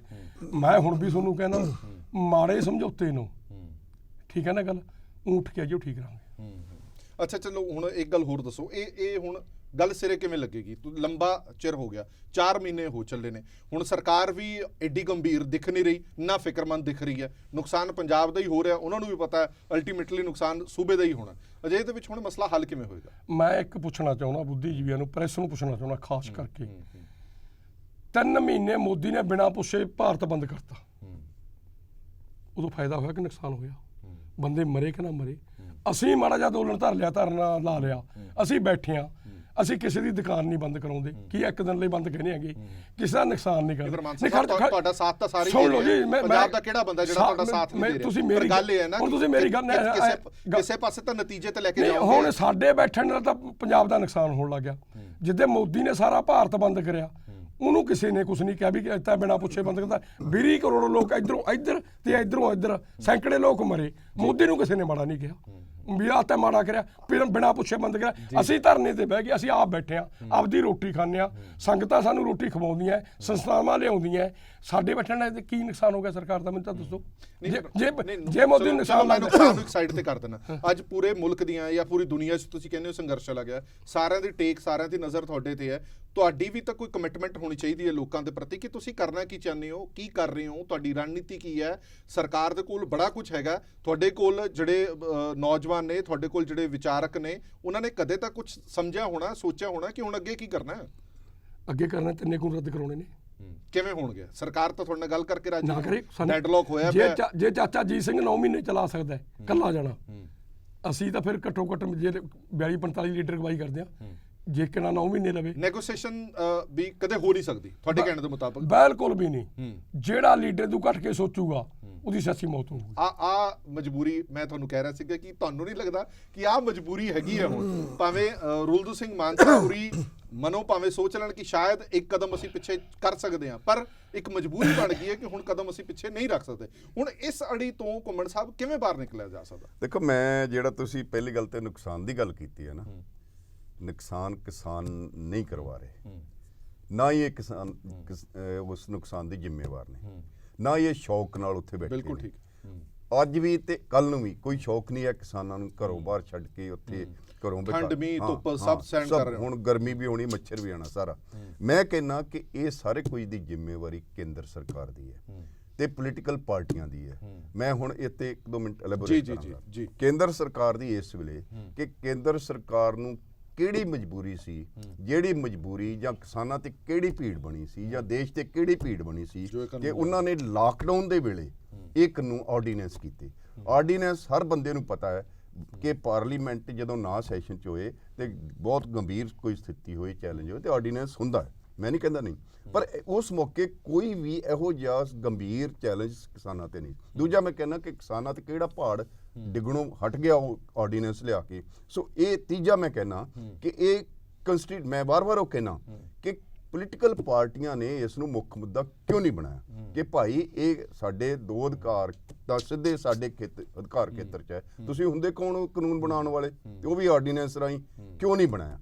ਮੈਨੂੰ ਕਈ ਵਾਰੀ ਲੱਗਦਾ ਕਿ ਸਾਰੀਆਂ ਪੋਲੀਟੀਕਲ ਪਾਰਟੀਆਂ ਸਿੱਧੇ ਜਾਂ ਅਸਿੱਧੇ ਰੂਪ 'ਚ ਉਹ ਇਹ ਸਾਰਾ ਕੁਝ ਚਾਹੁੰਦੀਆਂ ਨੇ। 91 ਤੋਂ ਜਦੋਂ ਤੁਹਾਡੀ LPG ਆਉਂਦੀ ਹੈ, ਲਿਬਰਲਾਈਜੇਸ਼ਨ, ਪ੍ਰਾਈਵੇਟਾਈਜੇਸ਼ਨ, ਗਲੋਬਲਾਈਜੇਸ਼ਨ ਆਉਂਦੀ ਹੈ, ਤਾਂ ਉਹਦੇ ਵਿੱਚ ਸਾਰਾ ਕੁਝ ਇਹ ਤੈਅ ਹੋ ਚੁੱਕਿਆ। ਉਸ ਤੋਂ ਪਹਿਲਾਂ ਵਾਸ਼ਿੰਗਟਨ ਕੰਸੈਂਸਸ ਬਿਲਕੁਲ ਠੀਕ। 1999 ਉਹਦੇ 'ਚ ਵੀ ਚ ਚਰਚਾ ਉਹਦੇ ਹੋਈ। ਚ ਤੈਅ ਹੋ ਚੁੱਕਿਆ। ਫਿਰ ਤੁਹਾਡਾ ਜਿਹੜਾ ਗਲੋਬਲ WTO ਹੈ ਉਹ ਇਹ ਚਾਹੁੰਦਾ ਹੈਗਾ ਕਿ ਤੁਸੀਂ ਕਿਸਾਨਾਂ ਦੀ ਸਬਸਿਡੀ ਬੰਦ ਕਰੋ, ਤੁਸੀਂ ਆਪਣੇ ਬਫਰ ਸਟਾਕ ਘਟਾਓ, ਤੁਸੀਂ PDS ਘਟਾਓ। ਤੇ ਹੁਣ ਵੀ ਸਰਕਾਰ ਇਹ ਸੋਚ ਰਹੀ ਹੈ, ਸੋਚ ਕੇ ਰਹੀ, ਇੱਕ ਨੀਤੀ ਆਯੋਗ ਦੀ ਰਿਪੋਰਟ ਹੈ ਜੀ ਕਿ 67% ਤੋਂ 40% ਤੇ PDS ਲਿਆਓ। ਸੋ ਮੈਨੂੰ ਲੱਗਦਾ ਹੈ ਕਿ ਸਾਰੀ ਜ਼ਿੰਮੇਵਾਰੀ ਕੇਂਦਰ ਸਰਕਾਰ ਦੀ ਹੈ। ਕੇਂਦਰ ਸਰਕਾਰ ਨੂੰ ਇੰਨਾ ਲੰਬਾ ਨਹੀਂ ਸੋਚਣਾ ਚਾਹੀਦਾ। ਮੈਂ ਕਹਿੰਦਾ ਜੇ ਰੱਦ ਵੀ ਹੋ ਜਾਣ ਤਾਂ ਕੋਈ ਪਹਾੜ ਨਹੀਂ ਡਿੱਗਣਾ। ਠੀਕ ਹੈ, ਪ੍ਰੈਸਟੀਜ ਹੈ, ਪਾਰਲੀਮੈਂਟ ਦੀ ਵੀ ਪ੍ਰੈਸਟੀਜ ਹੈ, ਕੇਂਦਰ ਸਰਕਾਰ ਦੀ ਵੀ ਪ੍ਰੈਸਟੀਜ ਹੈ, ਪਰ ਜੇ ਇਹ ਅੱਜ ਵੀ ਰੱਦ ਕਰ ਲੈਣ ਤਾਂ ਮੈਨੂੰ ਲੱਗਦਾ ਇੱਕ ਸੇਵਿੰਗ ਹੋ ਸਕਦੀ ਹੈ, ਦੇਸ਼ ਬਚ ਸਕਦਾ ਹੈ ਤੇ ਕਿਸਾਨ ਵੀ ਆਪਣੇ ਵਾਪਸ ਆ। ਮੈਨੂੰ ਦੂਸਰੀ ਗੱਲ ਹੈ ਕਿ ਮੈਂ ਫਿਰ ਉਹੀ ਕਹਾਂਗਾ ਕਿ ਕਿਸਾਨ ਭਾਵੇਂ ਇਹਨਾਂ ਦਾ ਆਪਣਾ ਟੈਕਟੀਕਲ ਇਹ ਹੋਏ ਕਿ ਅਸੀਂ ਨਹੀਂ ਵਾਪਸ ਕਰਾਉਣ ਤੋਂ ਬਿਨਾਂ ਨਹੀਂ ਮੁੜਨਾ, ਪਰ ਬਾਲ ਆਪਣੀ ਕੋਰਟ 'ਚ ਨਹੀਂ ਰੱਖਣਾ ਚਾਹੀਦਾ, ਕਿਉਂਕਿ ਪਬਲਿਕ ਓਪੀਨੀਅਨ ਜਿਹੜੀ ਗੱਲ ਮੈਂ ਕਹਿੰਦਾ, ਜੇ ਉਹ ਜਿਹੜੀ ਗੱਲ ਮੈਂ ਪਹਿਲਾਂ ਕਹੀ ਹੈ ਕਿ ਉਹ ਜੇ ਕਰ ਲੈਂਦੇ, ਨਾਲ ਕਹਿੰਦੇ ਕਿ ਸਾਨੂੰ ਤਾਂ MSP ਲੀਗਲ ਸਟੇਟਸ ਕਰਾਓ, ਔਰ MSP ਲੀਗਲ ਸਟੇਟਸ ਦੇ ਨਾਲ ਇਹ ਹੈ ਕਿ ਉਹਦੀ ਪ੍ਰੋਕਿਉਰਮੈਂਟ ਯਕੀਨੀ ਬਣਾਓ 23 ਫਸਲਾਂ ਦੀ, ਤਾਂ ਸਰਕਾਰ ਜੇ ਮੰਨ ਲੈਂਦੀ ਤਾਂ ਇਹਨਾਂ ਦੀ ਸਿੱਧੀ ਜਿੱਤ ਸੀ, ਨਾ ਮੰਨ ਲੈਂਦੀ ਤਾਂ ਸਰਕਾਰ ਫਸੀ ਹੁੰਦੀ। ਹੁਣ ਸਰਕਾਰ ਤੇ ਤਾਂ ਪ੍ਰੈਸ਼ਰ ਕੋਈ ਨਹੀਂ ਹੈਗਾ, ਕਿਉਂਕਿ ਸਰਕਾਰ ਨਾਲ ਜਦੋਂ ਵੀ ਗੱਲ ਕੀਤੀ ਜਾਂਦੀ ਉਹ ਕਹਿੰਦੇ ਜੀ ਆ ਅਸੀਂ ਬਣਾ ਕੇ ਭੇਜ ਦਿੱਤਾ ਇਹਨਾਂ ਕੋਲ ਹੈ, ਇਹਦਾ ਜਵਾਬ ਉਹ ਦੇ ਦੇਣ, ਉਸ ਤੋਂ ਬਾਅਦ ਚਰਚਾ ਕਰ ਲਵਾਂਗੇ। ਮੈਂ ਕਹਿੰਦਾ ਕਿ ਇੱਕ ਲੜਾਈ ਵਿੱਚ ਮੈਂ ਇਹ ਮੰਨ ਲਿਆ ਕਿ ਇਹ ਰਿਪੀਲ ਨਹੀਂ ਕਰਨ ਤੋਂ ਬਿਨਾਂ ਨਹੀਂ ਮੁੜਨਾ। ਸਰਕਾਰ ਕਹਿੰਦੇ ਅਸੀਂ ਰਿਪੀਲ ਕਰਨੇ ਨਹੀਂ, ਉਸ ਤੋਂ ਘੱਟ ਜੋ ਮਰਜ਼ੀ ਕਰਾ ਲਓ, ਨਾ ਚੇਂਜ ਕਰਾਓ, ਜੋ ਜਿੰਨੀਆਂ ਮਰਜ਼ੀ ਤਰਮੀਮਾਂ ਕਰਾ ਲਓ। ਇਹਨਾਂ ਦੀ ਪੋਜੀਸ਼ਨ ਹੋ ਰਿਹਾ, ਦੋ ਪੋਜੀਸ਼ਨਾਂ ਹੋ ਗਈਆਂ ਨਾ। ਮੈਂ ਇਹ ਕਹਿਣਾ ਕਿ ਮੰਨ ਲਓ ਕਿਸਾਨਾਂ ਦੀ ਸਮਝ ਹੈ ਕਿ ਅਸੀਂ ਤਾਂ ਉੱਦਾਂ ਮੁੜਨਾ ਨਹੀਂ, ਪਰ ਕੀ ਮੁੜਵਾ ਜਵਾਬ ਉਹਨਾਂ ਨੂੰ ਨਹੀਂ ਸੀ ਦੇਣਾ ਚਾਹੀਦਾ ਕਿ ਭਾਈ ਸਾਨੂੰ ਆ ਪਹਿਲਾਂ ਲੀਗਲ MSP ਕਰੋ, ਆਰਡੀਨੈਂਸ ਕਰੋ ਲੀਗਲ MSP ਦਾ, ਪ੍ਰੋਕਿਉਰਮੈਂਟ 23 ਫਸਲਾਂ ਤੇ ਯਕੀਨੀ ਬਣਾਓ, ਤੇ ਨਾਲ ਦੀ ਨਾਲ ਇਹ ਅਸੀਂ ਆ ਚਾਹੁੰਦੇ ਆ, ਤੇ ਨਾਲ ਸਟੇਟਾਂ ਨੂੰ ਫਸਾਉਂਦੇ ਕਿ ਜਿਹੜੀਆਂ 35 ਸਟੇਟਾਂ ਨੇ ਉਹ ਆਪਣੀ ਅਸੈਂਬਲੀ ਡਿਬੇਟ ਕਰਨ ਪਹਿਲਾਂ, ਤੇ ਕਿਹੜੀ ਸਟੇਟ ਆ ਮਾਂ ਦਾ ਪੁੱਤ ਜਿਹੜਾ ਪੋਲੀਟੀਕਲ ਬੰਦਾ ਕਹਿ ਦਿੰਦਾ ਕਿ ਹਾਂ ਅਸੀਂ ਹਾਂ, ਔਰ ਸਿੱਧੇ ਉਸ ਸਟੇਟ ਦੇ ਕਿਸਾਨਾਂ ਨੂੰ ਜਵਾਬ ਦੇ ਹੁੰਦੇ ਉਹ। ਤੇ ਹੁਣ ਤਾਂ ਉਹਨਾਂ ਨੂੰ ਫਸਾਉਣਾ ਚਾਹੀਦਾ ਸੀ, ਉਹਦੇ ਨਾਲ ਸਾਰੀਆਂ ਪੋਲੀਟੀਕਲ ਪਾਰਟੀਆਂ ਦੇਸ਼ ਦੀਆਂ, ਰੀਜਨਲ ਵੀ ਤੇ ਨੈਸ਼ਨਲ ਵੀ, ਉਹਦੇ ਵਿੱਚ ਫਸਦੀਆਂ ਸਨ, ਔਰ ਉਹਨਾਂ ਨੂੰ ਫਿਰ ਇਹ ਮੁੱਦਾ ਚੁੱਕਣਾ ਪੈਣਾ ਸੀ। ਹੁਣ ਤਾਂ ਸੂਬਾ ਸਰਕਾਰਾਂ ਦੀ ਕੋਈ ਜ਼ਿੰਮੇਵਾਰੀ ਨਹੀਂ, ਕੋਈ ਜਵਾਬਦੇਹੀ ਨਹੀਂ, ਇਲੈਕਸ਼ਨ ਸਿਰ ਤੇ ਖੜੇ ਆ, ਜਿਹੜੇ ਵਾਅਦੇ ਦਾਅਵੇ ਕੀਤੇ ਸੀ ਉਹਦਾ ਤੋਂ ਜਾਂਚ ਹੋ ਰਹੀ ਹੈ। ਕੇਂਦਰ ਸਰਕਾਰ ਪੰਜਾਬ ਨੂੰ ਟਾਰਗੇਟ ਬਣਾ ਰਹੀ ਹੈ। ਹੁਣ ਜਿਹੜਾ FCI ਦਾ ਨਵਾਂ ਇਹਨਾਂ ਨੇ ਕਿਹਾ, ਨਵੇਂ ਉਹ ਕਿ 16% ਤੋਂ 12% ਲੈਣ ਦਾ, ਜਾਂ ਉਹਨਾਂ ਨੇ ਕਿਹਾ ਕਿ ਅਸੀਂ ਤਾਂ ਸਿੱਧੀ ਅਦਾਇਗੀ ਕਰਾਂਗੇ, ਤੇ ਸਿੱਧੀ ਅਦਾਇਗੀ ਲਈ ਤੁਹਾਨੂੰ ਆਪਣੀ ਓਨਰਸ਼ਿਪ ਦਾ ਰਿਕਾਰਡ ਦੇਣਾ ਪਏਗਾ। ਪੰਜਾਬ ਦੇ ਵਿੱਚ 25-30% ਨਹੀਂ 25-30% ਤਾਂ ਤੁਹਾਡੀ ਲੀਜ਼ ਆਊਟ ਲੈਂਡ ਆ, ਠੀਕ ਹੈ। ਸੋ ਇਸ ਕਰਕੇ ਉਹ ਪੰਜਾਬ ਨੂੰ ਫਸਾ ਰਹੇ ਨੇ, ਪੰਜਾਬ ਦਾ ਨੁਕਸਾਨ ਹੋ ਰਿਹਾ। ਮੈਂ ਨਹੀਂ ਕਹਿੰਦਾ ਕਿਸਾਨ ਆਪਣੇ ਸਟੈਂਡ ਤੇ ਗਲਤ ਹੈ, ਇਹਨਾਂ ਨੂੰ ਬਿਲਕੁਲ ਅੜੇ ਰਹਿਣਾ ਚਾਹੀਦਾ, ਪਰ ਆਪਣੀ ਡੀਚ ਕਿਉਂ ਬਾਲ ਰੱਖ ਰਹੇ ਆ? ਆਪਾਂ ਉਹਨਾਂ ਨੂੰ ਭੇਜੋ ਕਿ ਸਾਨੂੰ ਤਾਂ ਆ ਚਾਹੀਦਾ, ਦਿਓ। ਜੇ ਦੇ ਦਿੰਦੇ ਤਾਂ MSP ਲੀਗਲ ਸਟੇਟਸ ਹੋ ਜਾਂਦਾ। ਜੇ MSP ਲੀਗਲ ਸਟੇਟਸ ਹੋ ਜਾਂਦਾ ਤੇ ਇਹ ਬਹੁਤ ਤੇ ਨਾਲ ਪ੍ਰੋਕਿਉਰਮੈਂਟ ਹੋ ਜਾਂਦੀ, ਇਹ ਕਾਨੂੰਨ ਆਪਣੇ ਆਪ ਹੀ ਆਪਣੀ ਮੌਤ ਤੇ ਮਰ ਜਾਣੇ ਸੀ। ਰੁਲਦੂ ਸਿੰਘ ਜੀ, ਕਿਤੇ ਤੁਸੀਂ ਇਸ ਮੀਟਿੰਗ ਦਾ ਇੰਤਜ਼ਾਰ ਤਾਂ ਨਹੀਂ ਕਰਦੇ ਰਹੇਗੇ ਕਿ ਇਹਦਾ ਜਵਾਬ ਅਸੀਂ ਬਣਾ ਕੇ ਰੱਖਿਆ ਹੋਇਆ, ਅਸੀਂ ਜਵਾਬ ਦੇਵਾਂਗੇ ਜਦੋਂ ਮੀਟਿੰਗ ਹੋਏਗੀ ਤੇ ਸਰਕਾਰ ਦੇ ਸਾਹਮਣੇ ਸਭ ਕੁਝ ਪੇਸ਼ ਕਰਾਂਗੇ? ਮੇਰਾ ਗੱਲ ਹੈ, ਅਸੀਂ ਸਰਕਾਰ ਨੂੰ ਘੱਟੋ ਘੱਟ 5 ਵਾਰੀ ਲਿਖ ਕੇ ਦੇਤਾ ਵੀ ਅਸ ਤੰਨੇ ਕੋਲ ਰੱਦ, ਅਸੀਂ ਕੋਈ ਤਲ ਪਰ ਪਿੱਛੇ ਨਹੀਂ ਨਾ ਲਿਖਣਾ ਨਹੀਂ ਲਿਖੀਏ, ਅਸੀਂ ਦਿੱਤਾ ਹੋਇਆ। ਅਸਲ ਜੇ ਤੁਸੀਂ ਮੇਰੇ ਨੂੰ ਵੱਧ ਪੜ੍ਹੇ ਲਿਖੇ ਹੋ, ਜੇ ਸਮਝੋ ਗੱਲ ਨੂੰ, ਇੱਥੇ 2 ਤਰ੍ਹਾਂ ਦੇ ਮੌਤ ਦੇ ਵਾਰੰਟ ਨੇ, ਇੱਕ ਨੂੰ ਫਾਂਸੀ ਆਉਣੀ ਹੈ, ਠੀਕ ਹੈ। ਜੇ ਤਾਂ ਕਾਨੂੰਨ ਨਹੀਂ ਰੱਦ ਹੁੰਦੇ ਫਿਰ ਫਾਂਸੀ ਹੈ 99% ਲੋਕਾਂ ਨੂੰ, ਤੇ ਜੇ ਰੱਦ ਹੋ ਜਾਂਦੇ ਨੇ ਫਿਰ ਫਾਂਸੀ ਹੈ ਪੂੰਜੀਵਾਦ ਨੂੰ, ਜਿਹੜੇ ਤੋਂ ਅਸੀਂ ਡਰ ਰਹੇ ਹਾਂ ਵੀ ਸਾਡਾ ਸਾਰਾ ਕੁਝ ਲੈ ਜਾਣਗੇ। ਮੰਨ ਲਓ ਅਸੀਂ ਮੰਨ ਜੀਏ ਫਸਲਾਂ ਦੇ ਭਾਅ ਤੁਸੀਂ ਉਹ ਸਰਕਾਰ ਕਹਿੰਦੇ ਵੀ ਜੋੜ ਤੇ ਵੀ ਅਸੀਂ ਸਾਰੇ ਖਰੀਦਾਂਗੇ, ਇਹ ਗੱਲ ਪਹਿਲਾਂ ਵੀ ਆਈ ਸੀ। ਸਰਕਾਰ ਕਹਿੰਦੀ ਵੀ ਪਰਾਲੀ ਵਾਲਾ ਐਕਟ ਥੋੜਾ ਪਾਸ, ਉਹ ਦੂਜਾ ਅਸੀਂ ਰੱਦ ਕਰ ਦਿਆਂਗੇ। ਹਾਂ, ਅਸੀਂ ਉੱਥੇ ਜਵਾਬ ਕੀ ਦਿੱਤਾ ਵੀ ਤੁਸੀਂ ਅਸੀਂ ਰਾਇ ਕਰੀ ਲੀਡਰਾਂ ਨੇ ਵੀ ਜੇ ਆਪਾਂ ਇਹਨਾਂ ਨੂੰ ਇਹ ਕਹਿ ਦਈਏ ਵੀ ਤੁਸੀਂ ਸਰਕਾਰੀ ਲਾਗੂ ਕਰ ਦਿਓ, ਉਹ ਲਾਗੂ ਵੀ ਕਰ ਦੇਣ, ਕਾਨੂੰਨ ਬਣ ਕੇ ਜੋ ਸਾਡੇ ਕੋਲ ਜ਼ਮੀਨ ਹੀ ਰਹਿੰਦੀ ਫਿਰ ਕਿਹੜੀ ਪਰਾਲੀ ਨੂੰ ਅੱਗ ਲਾ ਲਾਂਗੇ, ਕਿੱਥੋਂ ਫਸਲ ਵੇਚ ਲਾਂਗੇ? ਹੁਣ ਚਮਜੂਆਂ ਮਾਰਨੀਆਂ ਕਿ ਝੋਟਾ ਮਾਰਨਾ, ਗੱਲ ਇੱਥੇ ਖੜੀ ਹੈ।